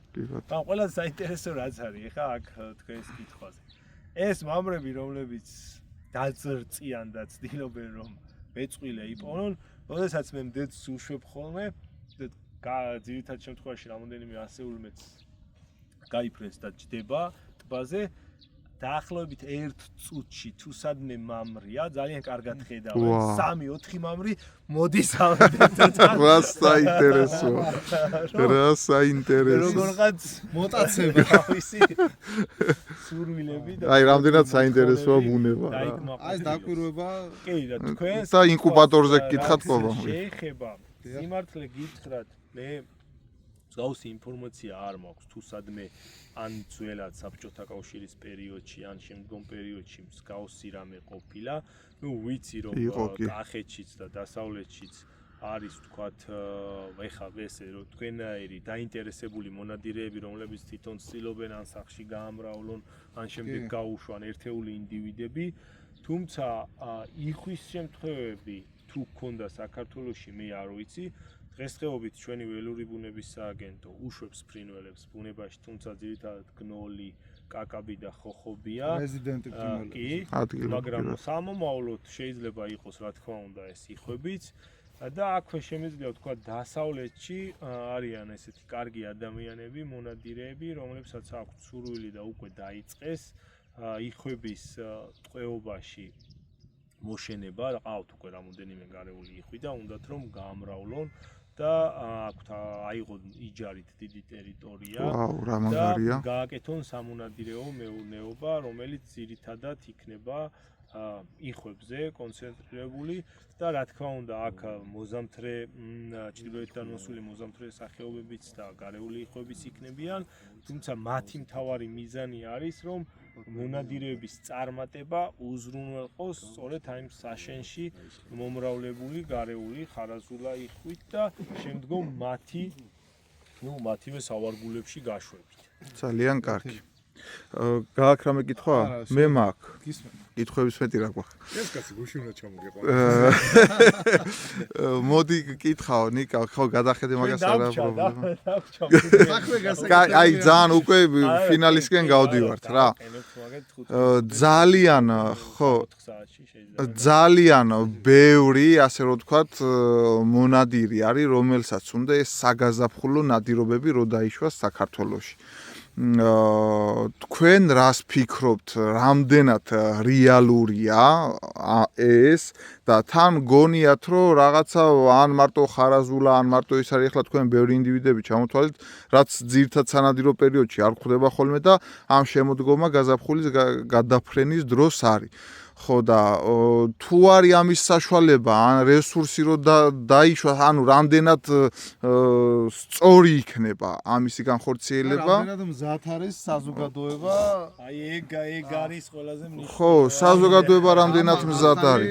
ასე ვთქვათ, და მე ჩემ აზრს ჩაურთავ აქ, მე ვფიქრობ, რომ ამ შემთხვევაში, როდესაც ჩვენ ესეთ საბუდარების დაყენებას ვიწყებთ, თავისუფალი საზოგადოება რა, ესე რომ ვთქვათ, მე ვფიქრობ ალტერნატიული ადგილები სადაც არის, ანუ იხვის რეალურად სადაც უბუდია თქვათ პირობითად ჯანდარა და მსგავსი წყალსატევები რაც გვაქვს, სადაც ასე რომ ვთქვათ პოტენციური საბუდარი ადგილებია, მე ვფიქრობ რომ იმ ადგილებში არ უნდა დაიშვას.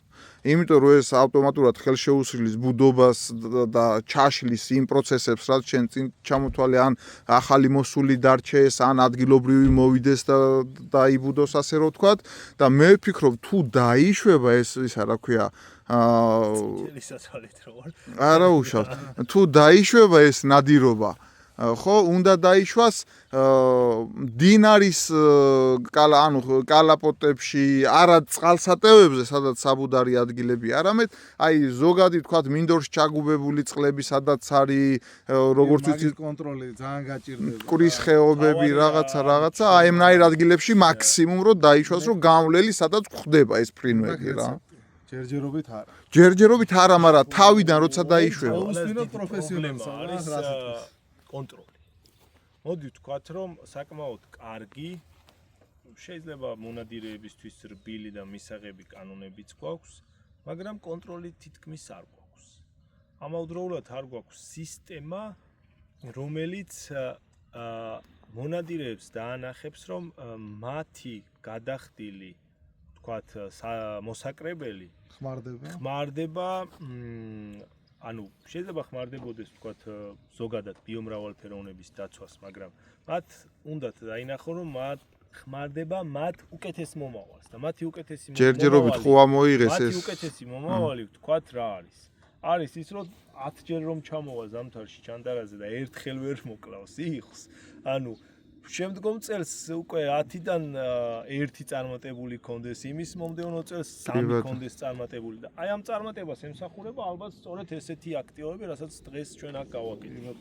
უნდა დავიწყოთ ამით, რომ დავგეგმოთ საგაზაფხულო ნადირობები. საგაზაფხულო ნადირობაზე ცოტა ვიტყვი მაგაზე, ჩემ აზრს. კი, რა თქმა უნდა. მე არ მინდა ისე გამომივიდეს, რომ მე ან რამეს ვინმეს ვუშლი ან რაღაც ეს არის ჩემი აზრი რაღაც თავისი შენი თვალით დანახული თავისი არგუმენტებით თუ სხვას აქვს სხვა აზრი უკეთესი არგუმენტებით რომელიც ჩემს არგუმენტებს გადაფარავს რა თქმა უნდა შეგვიძლია მივიღოთ იმის აზრი და იმას გავყვეთ გეთანხმები რა აბსოლუტურად შეიძლება საგაზაფხულო ნადირობას იყო ამაზე გასულ წელსაც განსაკუთრებით მარტში არის ხოლმე ეს ესეთი დუღილი სისხლის თემა და მე რაღაც ერთ-ერთ ფორუმზე თუ მონადირეების ჯგუფში დავპირდი მათ რომ მივაწვდიდი ინფორმაციას და სიმართლე გითხრათ 1 წლის თუ 2 წლის წინ იყო და დეტალები არ მახსოვს მაგრამ მივწერე ყველა ჩემს მეგობარს რომლებიც არ არიან ანუ ადამიანები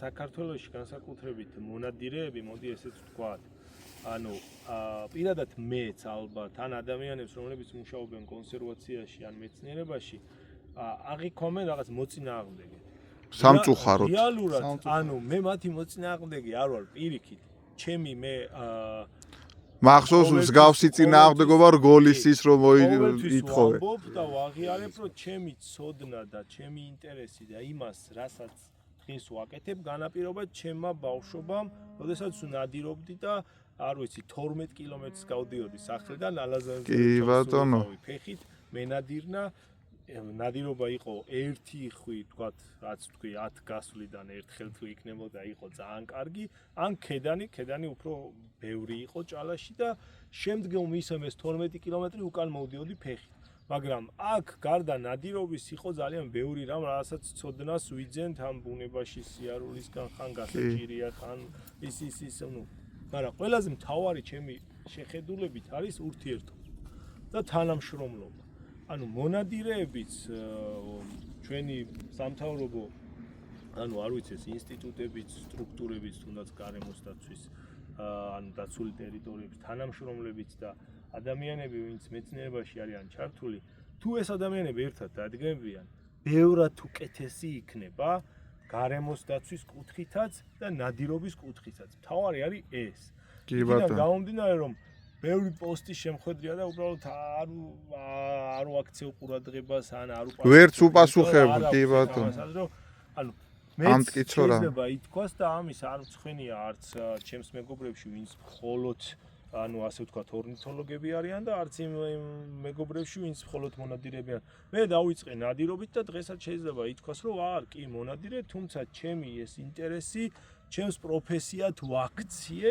საუკეთესო ფორმა მიეცი ასე რომ ვთქვათ ანუ ფრინველების შესწავლის შემდგომ მათი ეკოლოგიის ბიოლოგიის შესწავლის შემდგომ ანუ რაღაც სახეობებზე გამიჩნდა ესეთი ძალიან თბილი დამოკიდებულება ან უბრალოდ ის რომ ანუ მანამდე თუ მათ ესე უბრალოდ სანდიროთ წავიდოდი და მოვკლავდი ეხა არ მოვკლავ იმიტომ რომ ვიცი აი წეღან რაც ვისაუბრეთ რამდენად რთულ პროცესებს გადიან რომ ჩვენამდე მოაღწიონ მოვიდნენ და გამრავლდნენ და შემდგომ შენ თუნდაც ჩემ თავზე ვიტყვი არაფერს არ ფიქრობ მიდიხარ მარტის ბოლოს ან აპრილში და ერთი სროლით კლავ იმას რეალურად იმ ერთ კონკრეტულ ინდივიდზე კი არ არის დამოკიდებული რეალურად შენ ერთ კონკრეტულ ინდივიდს ართმევ ბუნებას რომელიც შეიძლება სექტემბერში ყოფილიყო 10-15 მაგრამ არა მხოლოდ ბუნებას შენს თავს და შენს მეგობრებს იმიტომ რომ შენი მეგობრებიც ხო ნადირობენ და მათაც ხო სჭირდებათ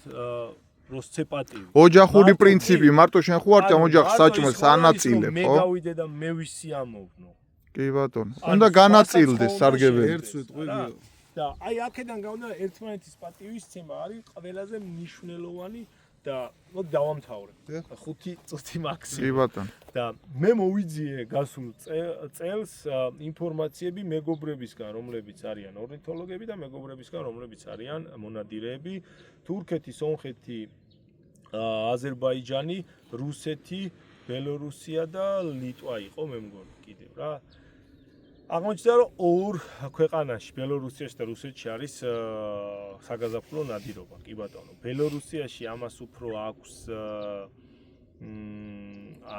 არ აქვს უფრო იმდენად დატვირთვა რაც რუსეთში არის ანუ ამის ახსნა რუსეთში არის მარტივი რომ ზამთარში ანუ მთელი რუსეთი მაგალითად მოსკოვის შემოგარენში საგაზაფხულო ნადირობა არ არსებობს ანუ მხოლოდ იმ ტერიტორიაში არის საგაზაფხულო ნადირობა სადაც ფრინველები აგვისტოში ტოვებენ საბუდარ ტერიტორიებს და უკან ბრუნდებიან მარტში.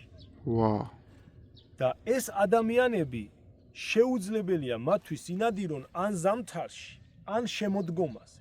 იმიტომ რომ აგვისტოში ნადირობის სეზონი არ არის გახსნილი. დაამთავრა ბუდობა და გავიდა. გაზარდა ბარტყები, გამოფრინდა გამოსაზამთრებლად. ადგილობრივმა მონადირემ ვერ ინადირა. სადაც ცივი კლიმატი. ჩავიდა მარტში და დაიწყო ბუდობა. როდის ინადიროს? ვერ ინადირა და აქედან გამომდინარე, მაშინ უნდა უთხრათ, რომ შენ ამ სახეობაზე ნადირობა არ შეგიძლია და ქოტა არ გექნება. შესაბამისად ამ კონკრეტულ, არ ვიცი ეს დააბალანსეს სიტუაცია. საოლქო თუ არ ვიცი ვინ როგორ გააკეთა, მაგრამ აი კონკრეტულად რუსეთზე რო ვისაუბროთ, რუსეთში გაითვალისწინეს ადამიანების დამოკიდებულება ბუნებასთან. და ყველაზე მთავარი რაც არის, მათი ეკონომიკური მდგომარეობა. ეს ადამიანები, ვინც ძირითადად უკიდურეს ჩრდილოეთში ცხოვრობენ, აი ცხოვრობენ ძალიან გაჭირვებულად. და განსაკუთრებით გაზაფხულობით, როდესაც მათი საკვები დანაზოგი ზამთრისა, რაც ქონდათ უკვე მილეულია და მიწურულია და საგაზაფხულო ამ ადამიანებს ანუ დაუდგეს გვერდში, გაითვალისწინოს მათი აზრი და ორკვირია 20 დღიან ვალდებს, ეს არ არის 4-5 თვიანი და 6 თვიანი. ხშირ შემთხვევაში საერთოდ უფასოდ. იმიტომ რომ ანუ სახელმწიფო და მთავრობა უნდა ემსახურებოდეს ხალხს და ხალხის მოთხოვნილებებს უნდა მეტნაკლებად აკმაყოფილებდეს. ხო, ანუ საზოგადოებას ეხლა საქართველოში უმრავლესობას თუ უნდა ნადირობა და ვიღაცა გამოდის და იძახის, არა, ნადირობა არ შეიძლება, ეგ არის, მაშინ ამ საზოგადოების მიმართ უპასუხისმგებლობა, უპატივცემულობა, ხო? ანუ თუ საზოგადოებას რაღაც სჭირდება, შეძლების და გვარად სახელმწიფომ უნდა უზრუნველყოს, რომ მათ ეს რაღაც მისცეს, ხო? ხო, როცა ეს მნიშვნელოვანია ყოფით ცხოვრებაში და არა გართობის მიზნით კეთება ამ საქმის. და მხოლოდ რუსეთში შეიძლება ქონდეს გამართლება, აი რაც აუხსენი ძალიან მარტივად, საგაზაფხულო ნადირობას. ნუ და ისიც არის მამალზე დაშვებული. ბიზნესი, იმიტომ რომ ევროპელი მონადირეები ბოლო დროს ქართველებიც და არა მხოლოდ ჩადიან ბელორუსიაში და იხდიან ფულს და ნადირობენ. თუმცა მათი რესურსი და ჯერ ქვეყნის ფართობით და ეს გაცილებით დიდია. აქედან გამომდინარე, ეხა აი ძალიან მე მგონი ლოგიკურია და მარტივად ავხსენი თუ საქართველოში ვინმეს არა მხოლოდ გარეული იხვი, თუნდაც გარეელი, რომელიც აი მართლა ძალიან მიყვარს 2017 წლიდან ამ სახეობაზე მუშაობ. თუნდაც არ ვიცი, თქვათ რეინტროდუქცია გვაქვს ქურციკის, ხო? მაგრამ თუ კი ადამიანის ანუ ოჯახის, რომელიმე კონკრეტული ოჯახის საფრთხე შეექმნება, რომ მათ არ აქვს საჭმელი და რაღაც შემთხვევითად რაღაცაზე ინადირებს, ჩემთვის ეს პირადად როგორც ადამიანისთვის, აი ჩემი შეხედულებით ანუ მისაღებია, მაგრამ აქ არის ხა დიდი მაგრამ. სახეობები არ არის მხოლოდ რამოდენიმე და ისეთები ამ დროს არ მიგრირებენ ისეთი სახეობები, რომლებიც ფართოდ არიან გავრცელებული. აი მაგალითად გუშინ ერთ-ერთმა ჩემმა მეგობარმა კახეთიდან დატო პოსტი, რომელმაც მოკლა 2 ბატი. გუშინ ის იყო რუხი ბატი, რომელიც არის ფართოდ გავრცელებული ჩრდილოეთში. და გასულ წელს საქართველოში და აი ეგ აქვს არგუმენტად რომ 3 ბუდობა, ჩავიჭერი უკვე. წარმატებული ბუდობა და ეხლა რუხი ბატისა. სტატიასაც ვაქვეყნებ, დაწერილი მაქვს და გამოქვეყნდება. მაგრამ ეხლა ვთქვათ, აი რა არის პრობლემა. ვთქვათ, ახნება ყველაზე ფურო ნადირობა, ვთქვათ, დაუშვათ, ვთქვათ, რომ კარგი ამ ადამიანების მოთხოვნა გავითვალისწინოთ და კახელები მონადირების არგუმენტი არის, რომ იქ ზამთარში იხვი არ არის და გაზაფხულზე მოდის. ნუ ეგ ჩემთვის არ არის მთლად არგუმენტი, იმიტომ რომ თუ ხარ მონადირე, შეგვიძლია რაღაც დავაორგანიზოთ და თუ არის ვთქვათ პალიასტონზე და დასავლეთში ან ჯანდარაზე, ან სადმე წავიდეთ და არ არის ეგ მიზეზი არ არის. კანონიერად ვინადიროთ. ეგ ობიექტური მიზეზი არ არის. ალაზანზეც და იქ პატარ-პატარა სანაშენე ტბორებშიც არის ეხა იხვი რომ, მაგრამ ყველაზე ცუდი რაც არის, თუ იხვი არ არის, კახეთში იმ ტბორებზე მოკლის ნაცვლად. აი ესეთი რამეები რომ გააკეთონ, ის ჩრდილოეთში წასასვლელი სიტყვაზე 100 იხვიდან 1-იც რო დარჩეს, სექტემბერში თვითონ ეყოლება უკვე 10-15 იხვი და არ დაელოდება ჩრდილოეთიდან მოსულს და ინადირებს კანონიერად და ლამაზად. ეგ არის ჩვენი მიზანი ამ ყველაფრის. პრობლემა რა არის კიდევ? ადამიანები, ანუ ვისაც ვიცნობ, ხო, ანუ ერთმანეთის პატივისცემა რაში გამომდინარეობს. როდესაც მე შენ პატივს ვცემ და ვიცი რომ თუნდაც რაღაც კონკრეტული, თუნდაც ეს იყოს ფრინველი, თუნდაც ეს იყოს, არ ვიცი, აი, ბეღურა ჩიტი, შენ გიყვარს და პატივს ვცემ, ხო? მე რო აქ მოვედი, ხო შემიძლია რომ არ ვესროლო და არ მოვკლა. ანუ როცა აქ ხარ, ან თუ აქ არ ხარ, მე არ გითხრა, ხო? ადამიანები, რომლებიც ესეთ სახეობებზე მუშაობენ და მართლა გადაშენების პირას არიან, კი შეიძლება ერთი კონკრეტული ვთქვათ, აი წეღანაც ვახსენე, ის არის ესეთი მცირე თეთრშუბლა ბატიქვია, ან წრიპა ბატიქვია, იმის ერთი ინდივიდის ვთქვათ, სიკვდილით, ხო, არაფერი არ დაშავდეს, გავიგეთ.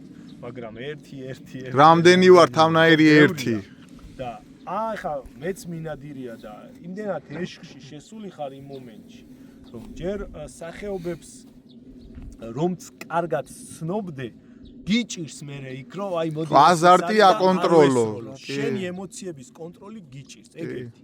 და მეორე დღესდღეობით საქართველოში რაც გჭირს პრობლემა. ხო, კარგი ნათქვამები გვაქვს, ბევრი ახლა ყველას არ ვიტყვი, მაგრამ ყველაფერს ესვრის, რაც დაფრინავს, ყველაფერს ესვრის, რაც ამოფრინდება, ყველაფერს ესვრის.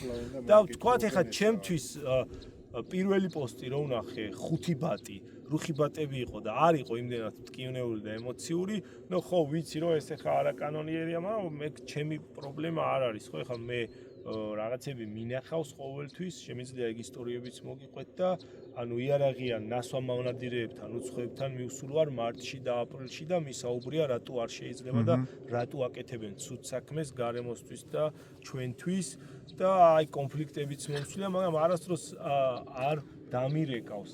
დამირეკავს ანუ ვთქვათ 112-ში არა. ამას რატო ვიზახი? იმიტომ რომ ეს რაღაცა ჯარიმა და ეს კონფლიქტი სიტუაციას არ ხსნის. კი ბატონო. შემდგომში თუ იქნება დრო, პატარა ისტორიას მოვყვები, რაც ძალიან კარგად მუშაობს ადამიანების ქცევაზე და მიმოძველობაზე. ჩვენ გვჭირდება ეს, რომ ადამიანს აუხსნა, რატო არ შეიძლება და როგორ შეიძლება რომ ესეთი რაღაცები თავიდან ავირიდოთ, მაგრამ იგივე ეს ნადირობისგან მიღებული სიამოვნებები გქონდეს, თქვათ, გაზაფხულ ან იმ შესაბამის დროს, როცა ნადირობა დაშვებულია.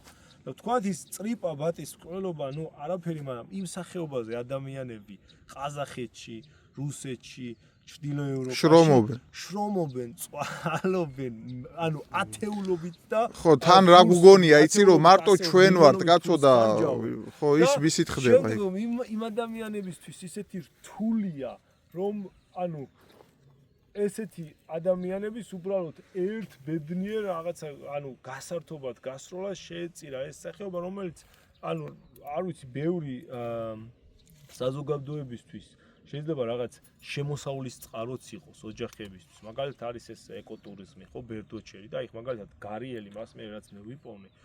ჩვენთან ჯერ არ გვყავს მაგხელა პოპულაცია, რომ რამე ხო. საქართველოში არა, მაგრამ უცხოელები ჩამოდიან და უცხოელები რო ჩამოდიან, გარდა იმისა, რომ ანუ საქართველოს ეკონომიკაში ფული შემოაქვთ, ხო? რა თქმა უნდა. ანუ ადგილობრივებში იქ რაღაც გესტჰაუს იყენებს, იქ რაღაც მაღაზიას იყენებს, იქ საკვებს ყიდულობს. ქმნის ჯაჭვს, სოციალურ ჯაჭვს. აი ამ რაღაცა ერთი იხვის გამო სიტყვაზე რა, რომელიც შემდგომ ანუ ქვეყნის უკეთესობას და ქვეყნის თუ არა რეგიონალურ განვითარებას რაღაცას უკეთესობას მაინც ხმარდება. კი ბატონო. ნუ ეხა ამ თემაზე რო ვისაუბროთ, ძალიან ბევრს სწავლთ. იყო მაგალითად ერთი შემთხვევა წითელკერდა და ბატი. არა, კაია, უნდა გავყო. ამოჭერით ბევრი რაღაც. არა.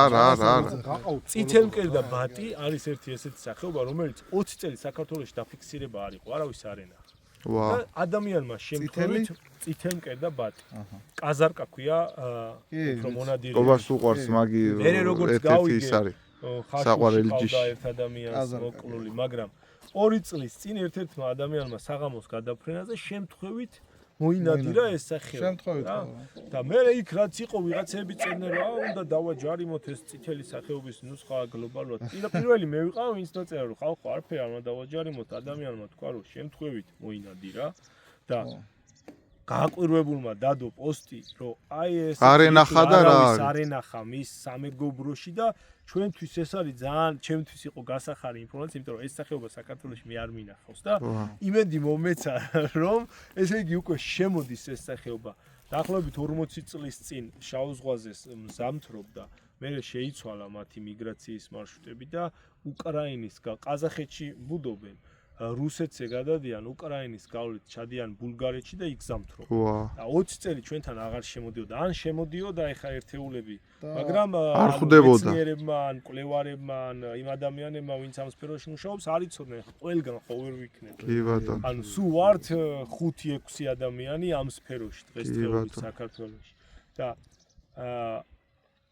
დაუკავშირდი ამ ადამიანს, თხოვე ინფორმაცია, როდის მოკლა, რა ადგილას მოკლა, რამდენი იყო გუნდში, მითხაროთ 15 იყო. ანუ თანამშრომლობა მონადირეებთან თუ არ გაქვს ხო, არც შენი საქმე არ იქნება წარმატებული. ჩვენთვისაც ძალიან კარგია, მაგრამ მათთვისაც ძალიან კარგია აი ჩვენი საქმე. კიდევ ვიტყვი ერთს მაგალითად, რა სარგებელი შეიძლება კონდეს მეცნიერის ან მკვლევარის კონსერვაციის ან რამ ცოდნას მონადირისთვის. 2013 ან 14 წლამდე ჯავახეთში ნადირობის სეზონი იხსნებოდა 1 ნოემბერს. არავინ არ ფიქრობდა ამაზე, რომ ეს იყო, ანუ შეუსაბამო, იმიტომ რომ ჯავახეთში მაგ დროს იყინება თითქმის. დეკემბერში იყინება, მაგრამ ის პერიოდები აი 2010, 12, 13 წლები ძალიან ცივი იყო და ნოემბერში უკვე უმეტესობა იყინებოდა. იხსნებოდა ნოემბერში სეზონი. ნუ იყო მწყერზე, იყო ჩიბუხაზე სეზონი, მაგრამ კანონიერად იხსნებოდა იხზე 1 ნოემბერს. ნუ შემდეგომ ჩემი მეგობარი მასწავლებლის ზურა ჯავახიშვილის ილიას უნივერსიტეტში არის ამჟამად პროფესორი ინიციატივით და ანუ ასე ვთქვათ დაძალება ცოტა ისეთი სიტყვაა, მაგრამ კულტურული ზეწოლით ასე რომ ვთქვათ. თანამშრომლობით მეც ვიყავი ჩართული, გავაკეთეთ აი უხეში ძალიან ისეთი რამოდენიმე დღიანი ჯავახეთის ტბების შეფასება და ზურა ჯავახიშვილის და ჩემი რეკომენდაციით იხსნება 2014-დან თუ სწორედ მახსოვს ჯავახეთში წყალმცურავ ფრინველებზე ნადირობის სეზონი 10 სექტემბრიდან. კი ბატონო. რეალურად გაგახარებთ ღმერთს. ეს სეზონი უნდა შეიძლება არ ვართ ძლიერი ქვეყანა, მდიდარი ქვეყანა და არ გვაქვს ამის რესურსი, მაგრამ ამას არ სჭირდება პირადად მე უსასყიდროთაც ძალიან ბევრ რამეს ვაკეთებ და გავაკეთებ, მაგრამ თუნდაც 2-3 წელიწადში ერთხელ გაკეთებული მსგავსი მონიტორინგი, კვლევა უნდა განხორციელდეს, რომ ანუ მაგალითად რამოდენიმე წლის წინ იყო ძალიან გვიანი ბუდობა და 10 სექტემბერს ადრე იყო, იმიტომ რომ ძირითადად ჯავახეთში მობუდარ სახეობებს ბარტყები ჯერ დასაფრთიანებლები ყავდა. დასრულებული არ იყო ზრდის პროცესი. შესაბამისი კვლევები, წინასწარ განხორციელებული კვლევები, თუნდაც რამოდენიმე დღიანი მოგცემს იმას, რომ ეს ვთქვათ სეზონის გახსნის დღეები გადავწიოთ ან გადმოვწიოთ. ან ეგ არის დაკვირვების, კი. ცოტა მეცნიერული საკითხი. მეცნიერების აზრის გათვალისწინება. საგაზაფხულო ნადირობის მოთხოვნას ჯობია მოვითხოვოთ საშემოდგომო ნადირობა. და ის სახეობები, რომლებიც ეხლა ვთქვათ ალაზნის ველზე თუ ოლხეთის ამ ჭარბტენიან ტერიტორიებზე მოდიან და მიგრირებენ ჩრდილოეთით. აგვისტოს-სექტემბრის დასაწყისში გაიარეს ეგზას სამხრეთით. ანუ მან დიყვნენ. უბრალოდ ჩვენ არ ვიყავთ. კი ბატონო. მაგრამ აქ იქნება რა პრობლემა? ბოდიშს მოვიხდი, მაგრამ ანუ უცოდინრობა, იმიტომ რომ ბევრ მონადირეს არ აქვს ნებისყოფა ცოდნა. ნებისყოფა არა, ცოდნა, რომ გაარჩიოს ესა თუ ის ფრინველი. თქვათ ეს წრიპაბატი დიდი თეთრშუბლაბატისგან ან რუხიბატისგან. ამაში ჩვენც გვაქვს დანაშაული, იმიტომ რომ დღეს საქართველოში ამჟამად მუშაობ და იმედია მალე გამოვცემ, ანუ ესეთი უფრო მარტივ ენაზე დაწერილ სარკვევს, წყალმცურავი ფრინველების ან სანადირო სახეობების სარკვევს, სადაც ყველასთვის იქნება ხელმისაწვდომი, თუნდაც უსასყიდლოდ და ვისწავლით რა სახეობა არის სანადირო, რა სახეობა არის გადაშენების წინაშე, რა ბუდობს ჩვენთან, რა შემოდის ხვიდან, ჩვენთან რა არა და ამის მიხედვით მონადირისთვის ბევრად მარტივი იქნება გზამკვლევი, კი ბატონო. და შემდგომ უკვე საგაზაფხულო ნადირობის ნაცვლად შეიძლება მივცეთ, თქვათ, ადრეული საშემოდგომო ნადირობა, რომელიც შეიძლება აგვისტოს ბოლო რიცხვებიდანაც დაიწყოს და ანუ მიეცეს მონადირეს საშუალება, რომ ჯავახეთში შეიძლება ინადირო, მაგრამ არ მოკლავ, თქვათ, გარეული იხვი, რომელიც აქ ბუდობს და მოკალი იხვინჯა, რომელიც ჩრდილოეთიდან არის მესვი. მაგრამ ამ შემთხვევაშიც კარგი მონიტორინგი და წინაკვლევა არის საჭირო, იმიტომ რომ ეს სავარგულები და ტერიტორიები, სადაც ნადირობა უნდა მოხდეს, აი როგორც გიორგი შენ აღნიშნე თავიდან, ხო აი ჯანდარაზე არ უნდა იყოს. ისე იქ არ უნდა იყოს, რომ თავიდან ავიცილოთ შეწუხება, იმიტომ რომ ბარტყებს რომელსაც დაატარებს დედა, კი ბატონო. იქ ეხა გინდა სხვა იხსესო, ის გაფრინდება და უდედოდ დავრთხება და კი ბატონო, ხო. ისან სხვა რომელიმე მტაცებელი სახე. ამიტომ ჯერჯერობით ადრეა რა. და ბოლოში სოდნა გვაძლევს გააზრების უნარს. საშუალებას. იმედია ბევრი მოისმენს ამ ყველა. უკეთ ცხოვრების საშუალებას. თუნდაც დღევანდელი დღე, ჩემო გიორგი, შენი ინიციატივით დაიგეგმა და დღევანდელი დღე არის პრეცედენტული. კი ბატონო. ჩემი აზრით, კარგი მაგალითი იქნება კოლაბორაციის ორნითოლოგების და მონადირეების. კარგი ინიციატივა არის ის, რომ დამოუკიდებელი საზოგადო მონადირეებისთან. არანაირი ის, არანაირი ის. ეს ყველაფერი მინდა აღვნიშნო. გიორგის მადლობა პირველ რიგში. მადლობა თქვენ. ნიკას ჩვენს მეგობარს, რომელიც შემოუერთდა ამ საქმიანობას. მადლობა თქვენ და ერთი კითხვა დამჭა ნიკასთან და მოკლედ მიპასუხებს მაგაზე. ბარემ ვაცნობოთ სანამ ეგ გამოცემა გექნება, რასაც წერ და მიიღებს საბოლოო სახეს. სიტყვიერად რო გადავწეთ საზოგადოებას, ძირითადად ჯავახეთში რა სახეობის იხვები ბუდობს. ნუ იგივე ჩვენი ქვეყანა, რა თქმა უნდა და კი, რა თქმა უნდა. ხო, უცბად რო ჩამოგვითხვალო. თქვი ის იყო რომ პირველად მოხდა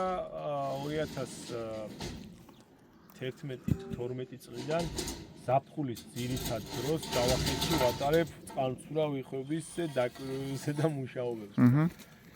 გასულ წელს პირველად ვნახე 3 რუხი ბატის ბუდობა. ანუ რუხი ბატები ჩვენთან მაგალითად მადატაფის ტბაზე საგანგურითაც მოდიან და 400, 500 და 1000-იანი გუნდების მინახავს.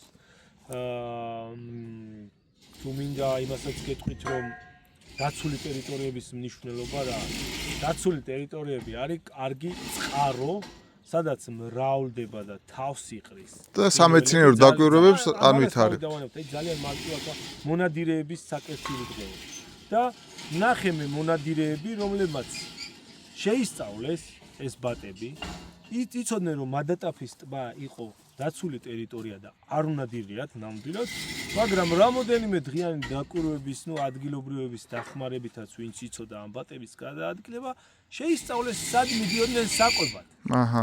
დახვდნენ იქ და ინადირეს. რუხბატზე ნადირობა დაშვებულია, ის ტერიტორია არ იყო დაცული, დაშვებულია ნადირობა და ამ ბატების აქ ყოფნას განაპირობებს სწორედ აი ეს დაცული ტერიტორია. კი ბატონო და ბუნებრივი ჯაჭვი არ დარღვეულა ამ შემთხვევაში. არ დარღვეულა და ერთი მხარეს, მეორეც, მესამეც ყველა იყო კმაყოფილი. ანუ მსგავს ქმედებებს, ანუ ძალიან ბევრი რამე არ სჭირდება, სჭირდება ერთად დგომა და ერთმანეთის ნდობა. იხვები გითხარი, ხო?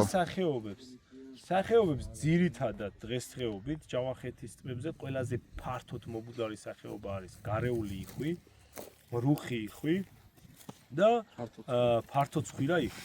ეგ სამი სახეობა თითქმის ყველა დიდ შესაბამის წყალსატევებზე ბუდობს.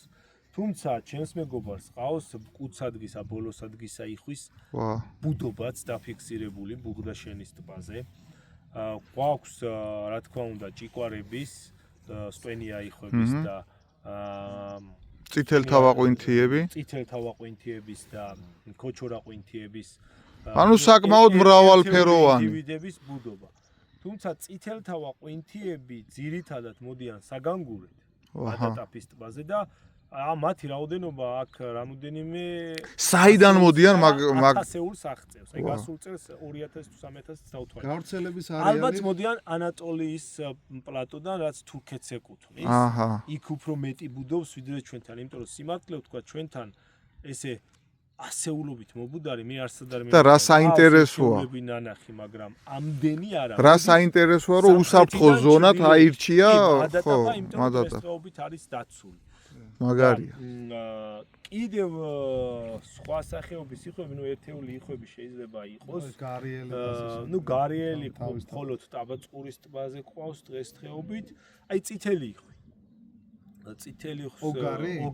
წითელი იხვი ჯავახეთში აი ეს ზოლი უყარს ძალიან მაგოგარს, აი ამ თევზზე გადადის აბაწურზე წყავს ასე ვთქვათ მობუდარი წლებია ბუდობს წლები არა და ყავს ასევე ჯავახეთშიც რამოდენიმე წლებზე. თუმცა ბუღდაშენის ტბაზე აგვისტოში თუ მიხვალთ არის 2000-3000 წითელი იხვი. ისინიც მოდიან თურქეთიდან ამ ტბაზე საგანგულოდ. და ამოღება აკრძალულია. ამოღება წითელი იხვის დღესდღეობით 2006-ში იქმნა საქართველოს დღესდღეობით კანონმდებლობით მოქმედი წითელი ნუსხა 2006-ში და უცვლელად განახლდა, მომდი ასე ვთქვათ, არ განახლებულა, მაგრამ უცვლელად დაკოპირდა და ასევე მიღებული იქნა 2014 წელს. იმის მერე არ შეცვლილა. მას მერე 2020-ში თუ 21-ში სამინისტროს დაკვეთით ჩვენ გავაკეთეთ კვლევა, სადაც შევიტანეთ პოტენციური სამიზნეს სახეობები და ვუთხარით რა სახეობები უნდა ამოღრიცხულიყო წითელი ნუსხიდან და გადასულიყო სანადირო სახეობებად, ერთ-ერთი იყო წითელი იხვი. იმიტომ რომ დღეს წითელი იხვს საფრთხე არც საქართველოში და არც გლობალურად არ ემუქრება. ასევე ჩვენი რეკომენდაციით, ჯერ არ გაკეთებულა ეს საქმე არც გასულა პარლამენტში განხილვაზე, მაგრამ ახალი წითელი ნუსხაც შევქმნით 2022-ში და იმედია რომ ახლო მომავალში ეგეც გვექნება და ეს ყველაფერი დამიჯერეთ ისევ და ისევ მონადირეების საკეთილდღეოდ იქნება. იქიდან გამომდინარე რომ ჩვენ დავსხედით და ვიმსჯელეთ და სრულიად შეისწავლეთ. დღეს არსებული კვლევების საფუძველზე მივიღეთ გადაწყვეტილება არგუმენტირებულად, რატომ უნდა ამოღებული იყოს მაგალითად წითელი ნუსხიდან არ უნდა იყოს მოწყვლადი სტატუსით და შესაძლებელია იყოს თქვა სანადირო ნუსხაში შეტანილი წითელი იხვი, ხო? ანუ და ერთ-ერთი ჩემი კიდევ იყო არგუმენტი მაგალითად ბევრი ვიმსჯელეთ ჩვამაზე, ბაკლანზე, რომელიც ბაკლანეზე მსროლელი მონადირე და ბაკლანზის, მოდი ასე ვთქვათ, მკვლელი არის ბრაკონიერი დღევანდელი კანონმდებლობით. მაგრამ ჩვენ ვიმსჯელეთ და ძალიან მარტივად ვსაუბრობ, ხო? აი მე ადამიანურ ენაზე საუბარი ბევრად უფრო მიყვარს. იმიტომ რომ ვინ დაადგინა რომ გარეული იხვი უნდა იყოს სანადირო სახეობა და ვინ დაადგინა რომ ჩვამა ბაკლანი არ უნდა იყოს სანადირო, ხო? ადამიანმა იქიდან გამომდინარე რომ ნადირობდა ამ კონკრეტულ. თუ დღეს ვიღაცები ნადირობენ ბაკლანზე და ვიცით რომ ბაკლანის რიცხოვნობა საქართველოშიც და მსოფლიოშიც იზრდება. გავხადოთ სანადირო სახეობაც. ხო და თუ ვინმეს არ ვიცი ხა მე როგორც ვიცი და გამოცდილებაც მაქვს წარსულიდან მაგისი, ანუ ძალიან ისეთი პარაზიტი დარეხორც თვითონ ხორცი აქვს. არანაირი არა. ანუ ყვებითი ღირებულება აქვს ძალიან დაბალი. თუმცა ნოლს მე ვერ ვიტყვი, იმიტომ რომ კახეთში ძალიან ბევრი ადამიანი ჭამს და არ მარტო კახეთში, დასავლეთში უკვე ბევრი მონადირე ჭამს, განსაკუთრებით დიდ ჩვამას. ეგ რაზე გავლენას ახდენს? დიდ ჩვამას. პატარა ჩვამას, მცირე ჩვამას ჯანდარაზე ბუდობენ, აი იქ აზერბაიჯანის მხარეს არის ჩალები და ძირითადად იქ 2010-2013 წლებში მე ვიცვლედი აქ ფრინველებს და 2000-2500 ინდივიდს ვიცვლედი. მაგრამ იმ პერიოდში იყო ნადირობა, იმიტომ იხვი არ იყო და ხა იხვი რო არ იყო და მონადირე აი იმ ჩალაში იდგა მთელი დღე, უნდა არ უნდა და აღარ უთმენდა გული, მესმის ეგ ყველაფერი და ანუ უზომოდ იხოცებოდა აი 2010-დან 2000 ჩვენ ახლა აგერ ვსაუბრობ და ორი ქოჩორა იხვი გვიზის წინ წლებში მცირე ჩვამა, აი ამ ტბას, თვითონ ამ და დღეს არის რამოდენიმე, არ ვიცი, შეიძლება ასეული იყოს, იმიტომ რომ არ მაქვს წვდომა მე აზერბაიჯანის მხარეს, მაგრამ ვფიქრობ, რომ რამოდენიმე ათეული ქოჩორა ყვინთიები არიან, მე მგონი. კი, ორიცა. ანუ აქედან გამომდინარე, მე იმას ვიტყოდი ბოლოში, რომ ანუ ერთად კარგი საქმის კეთება შესაძლებელია, აუცილებელი და მარტო ადამიანი გაცილებით პროდუქტიული, რა თქმა უნდა. იმიტომ ხა თქვენს გარეშე თუნდაც ჩემი ბევრი ფიქრის და რეალიზება ხო ძნელია. თქვენს მე აქ არ გავაკეთებდი და თქვენ აკეთებთ, მე თქვენ გვერდზე ვარ და უკვე გვაქვს იდეები რომ ეს განვავრცოთ დაცულ ტერიტორიებში. მოწოდება სამონადირეო საზოგადოებას.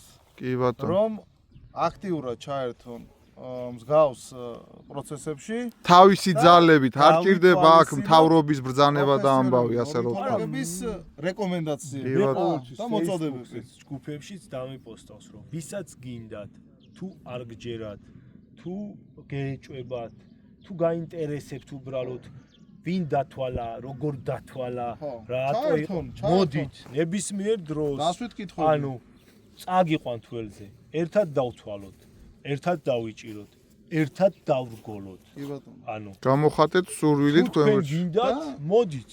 რა პრობლემაა? პირიქით. და ხელოვნური ბუდეებიც ერთად გიორგის დავაყენოთ. მიბაძონ მონადირეების დიდმა მე ნაწილმა. რა მისაბაძი მაქვს. როგორ? არ არის ქოჩორა?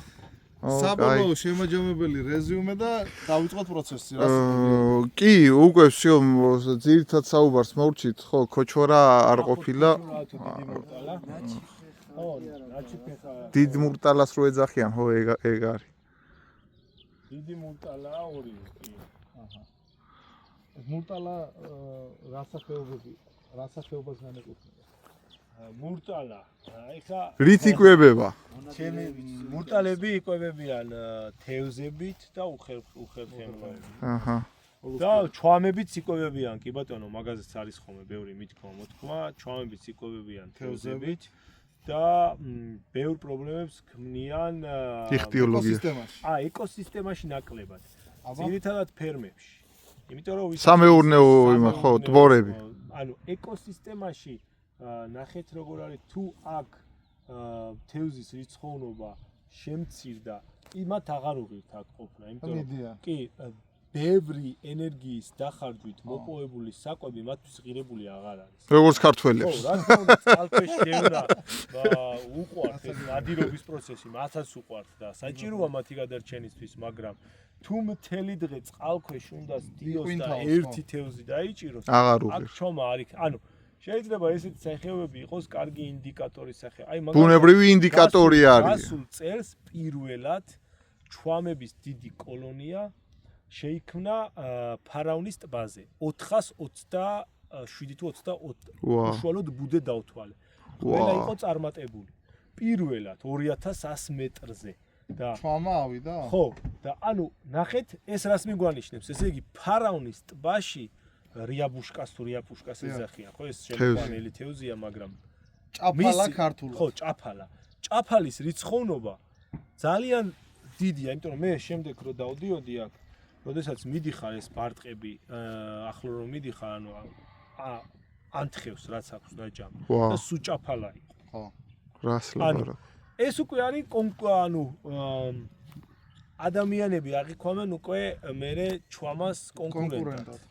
და წარმოიქმნება კონფლიქტი. ანუ რეალური მეც თევზს ვჭამ და ჩვამაც თევზს ჭამს. ანუ შენი აზრით ნიკა ჩვამაზე ნადირობა თუ დაიშვება, არ უნდა დაიშვას როგორც მავნებელი ფრინველი, არამედ უბრალოდ შეიძლება ვიღაცა საკვებად იყენებს. კი, ანუ ნახეთ, შეიძლება დაიშვას ნადირობა როგორც სანადირო სახეობა და თუ ვისმეს აქვს სურვილი მოკლას და ჭამოს და ამით შეიძლება ხელით ანუ დავაბალანსოთ, თქვათ, ყველაფერს უნდა ბალანსი. ანუ თევზის გამოყენება. თუმცა ანუ რაც თქვით, ჯავახეთში მაგალითად თუ არ არის მათთვის საბუდარი პირობები და რაც არის საკვების ბაზა, კი ბატონო. და საკვების ბაზაა ყველაზე მნიშვნელოვანი, ხო? თუ თევზის რიცხოვნობა ტბაში არის ცოტა, ის არ არის. ჩვამა იქ არ დაიბუდებს და არ იქნება. ეხლა ერთსაც კითხავ და ამით მოვრჩეთ რა. 300-500 გრამამდე თევზს კი ბატონო ჩვამა იყენებს დღეში ბუდობის პერიოდში. ერთსაც კითხავ ნიკა. სხვა დროს შეიძლება ეს იყოს 100 გრამიც და შეიძლება იყოს 500-ზე ნახევარი 1 კილოს. ანუ გააჩნია ტბა. ზოგი 3 კილო და 3 კილო. გავრცელებული აზრი რომ ერთ ჩვამა შეუძლია 3-4 კილოგრამის თევზის შეჭმა, ეს მითია? ანუ 3-4 კილოგრამის შეჭმა სავარაუდოდ არის მითი და თან არ არის მითი და ახსნი რატო. საინტერესოა. მითი არის თუ ამ სიტყვებს ჩვენ მოვიტანთ ბუნებიდან. ანუ ბუნებაში, ველურ გარემოში, სადაც ჩვამები ადამიანის ზემოქმედების გარეშე ცხოვრობენ, 3 კილო თევზი მათ არ სჭირდებათ. ძალიან ბევრი კვლევა არსებობს, მე პირადად არ ჩამიტარებია ჯავახეთში, მაგრამ თუ ისმეს დაინტერესებს, მონადირეებს ან არ ვიცი თქვენ სხვა მაყურებელს, მოვიდეს და მე და მათ ერთად ჩავატაროთ, აგერ კარგი შანსი გვაქვს ჯავახეთში ფარავნის ტბაზე, წელსაც იქნება ის 400-იანი კოლონია. თუმცა ეხლა რას ვიტყვი უცებ მოკლედ. მე რაც მოვიძიე, ანგარიში მქონდა დასაწერი და ბუდობის პერიოდში როცა შვილებს ყვებავს, კი ბატონო, ეს შეიძლება ავიდეს 1 კილომდე პლუს მინუს 200 გრამი. თუმცა როცა შვილებს არ ყვებავს, ეს არის დაახლოებით დღიური მისი საკვები 300-500 გრამი თევზი. მაგრამ ეს არ ნიშნავს, რომ ყოველდღე მათ აქვთ უნარი რომ რამოდენიმე დღეც ანუ იყოს არ ჭამონ, ხო? ან 100 გრამით დაკმაყოფილდნენ, მაგრამ თუ არის პირობები 300-500 გრამი ბუდობის გარეშე. ყველაზე ხო აქტიური პერიოდში. თან მითია და თან არ არის მითიო, იმიტომ ვთქვი რომ რეალურად თუ ადამიანი ხელოვნურად მას 3 კილო თევზს მთელი დღის განმავლობაში აჭმევს, ისეთი ხარბია ღორმოცელებო. ყლაპავს, ხო? ქართველებს, ხო? 3 კილოსაც შეჭამს და თუ ამ გზით წავალთ, მაშინ კი ბატონო, თუ ესე ხელით შეიძლება ველურ ბუნებაში ბევრ ცხოველს, ბევრი რამე შეუძლია, ხო? მაგალითად, გელს, მგლის ხროვას შეუძლია ალბათ, არ ვიცი, მოკლას 10 შველი, თქვა. ბუნებაში. მაგრამ ერთ შველს თუ დაიჭერს და მოკლავს, ყველა იზიარებს იმ საკვებს და შემდგომი შეიძლება კვირები ან ერთი თვე აღარ დასჭირდეს მას სხვა. თორე შეძლებით როგორ არის? ხო, რომ იუშვა, ხო. შეძლებით შეუძლია. ეხლა ჩვენს რელსებს რო დაუბრუნდეთ ბუდეების მონტაჟის ამბავში. ეხლა ბევრი იკითხავს, სადაც წყალი დგას, ყველგან შეიძლება დარჭობა საკვებაზესაც ხო აქვს მნიშვნელობა და ასე შემდეგ და ასე შემდეგ. ანუ რა მაინტერესებს და ამ ჩემი ხედვა არის ესეთი რომ იმ წიწილს ბევრი საკვები ბაზა არაფერი არ უნდა თავიდან თავარია რომ გამოიჩეკოს წყალში მოხვდეს და თუ არის მის გარშემო ასე რომ ვთქვათ მყუდრო გარემო თითქმის ნებისმიერგან შეძლებს იხვი მწვანე ბალახითაც კი იკვებება ასე რომ ვთქვათ თუ რა არის მისი ძირითადი საკვები ისა რაციონი ამ შემთხვევაში შეგვიძლია გამოვყოთ მზარდ იხვებზე მაგ ერთნი რომელიც არიან ყვინთია იხვები და ძირითად შემთხვევაში იკვებებიან თევზებით, მოლუსკებით, ან წყლის უხერხემლოებით და არა მცენარეული საკვებით. მაგალითად, ქოჩორაყვინთია, ოდიში, ქოჩორაყვინთია, მაგალითად, გარიე. და არიან წითელთავაყვინთია ცოტა შუალედური ფორმა. აი ისინი იხვები არიან. ხო, ისინი აი ეგენი არიან წითელთავები. ფრენაზე ვცნობ. ეხლა მოკრუგავენ აქ. კი ბატონო. წითელთავაყვინთიები არიან. აი ეს გიორგის ტრასები უკვე შესწავლილია. აქ წელსაც ვიყავ იანვარში მოვდივარ ხოლმე. ძალიან ბევრი ყოფს ნახე აქ. ერთი წუთი ბოდიში. საუბრობ და მე დაგირეკავ, ვიჩქარი ვარ ამაზე? ეს საუბრი არ არის პრობლემა. საკვები ბაზაზე. საკვები ბაზა. მეორე ჯგუფში შეიძლება შევიყვანოთ ტიპები, რომლებიც იყენებენ წყალმცენარეებს. ან თუნდაც ამოდიან ხმელეთზე და ნორჩი ეს ვეგეტატიური ნაწილი მცენარეებით იკვებებიან. ნუ აი მაგალითად ბატებს და წითელი ხვებს უყვართ ყანებში სტუმრობაც, იმიტომ რომ ის ნორჩი ყანები მათთვის ბალახია და სასარგებლო მცენარე. გარეული იხვის ძირითადი არის მცენარეული საკვები, თუმცა წყალმცენარეებით და წყალმცენარეების თესლებით იკვებება. ნუ თუ მიეცა საშუალება, რა თქმა უნდა, წყლის ზედაპირზე არსებულ ლარვებსაც მიირთმევს და მათთვის, ანუ ჩვენ ვეძახით, ყვინთია იხვებს და ჭყამპალა იხვებს. ჭყამპალა იხვებს რატო? იმიტომ ან ყურყუმელა იხვებს. ჩაყურყუმელავდება და სადამდეც წუდება კისრით. აი იქ იკვებება წყლის ქვეშ არსებულ ხაზარულა გადის მაგ ჭყამპალაში. ანუ და იმის იქით აი მაგალითად გარეული იხვი, ანუ არ ყვინთვა შეუძლია, რა თქმა უნდა, განსაკუთრებით როცა ან საფრთხელის ან დაჭრილია, მაგრამ ჩაყვინთვით არ მოიპოვებს საფრთხეს. მხოლოდ ჩაყურყუმელავებით ან წყლის ზედაპირზე. წითელთავა ყვინთიას აქვს ორივე ფუნქცია. შეუძლია ჰიბრიდი ყოფილი იკვებოს ჩაყვინთვით და მოიპოვოს თქვათ მოლუსკები, უხერხემლოები, წყლის ფსკერზე არსებულები ან ზედაპირზე არსებული წყალმცენარეები. და აი ფართო ცხვირა იხვი, ფართო ცხვირი იმიტომ აქვს, რომ პლანქტონით იკვებება ძირითადად. წყლის ზედაპირზე ესეა ნისკარტით, აი თუ მიყვება და ესე მიყვება და ესე აკეთებს და ამით აქ წყალს გამოდევნის და პლანქტონს იჭერს. და პლანქტონი რჩება. ანუ მხოლოდ პლანქტონები? არა, რა თქმა უნდა, იკვებება. მაგრამ ძირითადი. მაგრამ ეს ნისკარტი საყვარელი ხელს საკვები არის პლანქტონი. ანუ თითქმის ორეცაც ევოლუციურად ეს ნისკარტი ანუ ნიკა ჩაგეკითხები, სადაც ესეთი ჩალამ-კალამი გვაქვს საგუბრებზე, წყლებზე, ყველგან შეიძლება რომ გარეული იხვი გამოიკვებოს თავისი ჭუკებით. კი, ოღონ მნიშვნელოვანია რომ მათ უნდა ჰქონდეთ თხელი წყლები. ხო, 20-დან 60 სანტიმეტრის სიღრმის ადგილები. ადგილები, იმიტომ რომ შეიძლება ეს იყოს კარგი საკვები მათთვის, თუმცა როგორც მე ვიცი და თქვენც იცით აქ უფრო და უფრო მოიმატებს მეთევზეების რიცხვი აპრილში, მაისში, ივნისში. კი ბატონო. და ეს მათთვის უკვე არის ნუ აქ წყალიც უკან მიდის რეალურად. ვერ გამოიკვებება.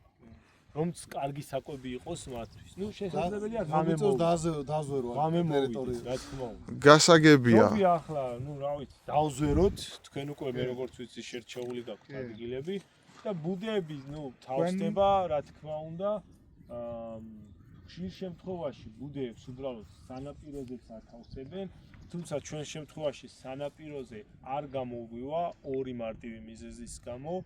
ერთი შინაური პირუტყვი და მაწანწალა ძაღლები, ამას ემატება გარეული ცხოველებიც, ტურები, ვთქვათ, მელიები და ემატება ადამიანის ინტერესი. და შემდეგ ძალიან ბევრ ბუდეს ვიპოვნით, რომ ცნობის მოყვარეობით გახსნა, დააზიანა, ან სახში წაიღო უფრო მეტიც. ამიტომ მე ვფიქრობ, რომ თქვენი, ასე ვთქვათ, დაზვერვით სამუშაოები და თქვენი განზრახვა არის ძალიან მართებული, რომ გამოვიყენოთ ისეთი ადგილები, რომელიც მიუწვდომელი იქნება მაქსიმალურად.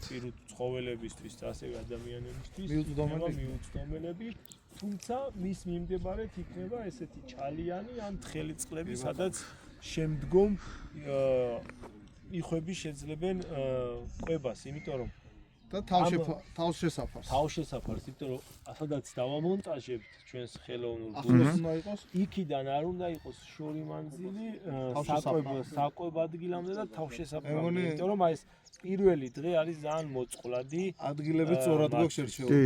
კი, ჩვენ ხო, მოკლედ ვაჩვენებთ ახლა ადამიანებს მაგასაც სად როგორ და რანაირად რა. გადავიდეთ საქმეზე, მე მგონი მოვიდა მაგისი დრო. მაგრამ მე მგონი რომ ძალიან ბევრი სამუშაო მოგიწევთ თქვენ. არა უშავს. ეს ვიდეო დაამონტაჟეთ. არა უშავს. 2 საათი ამას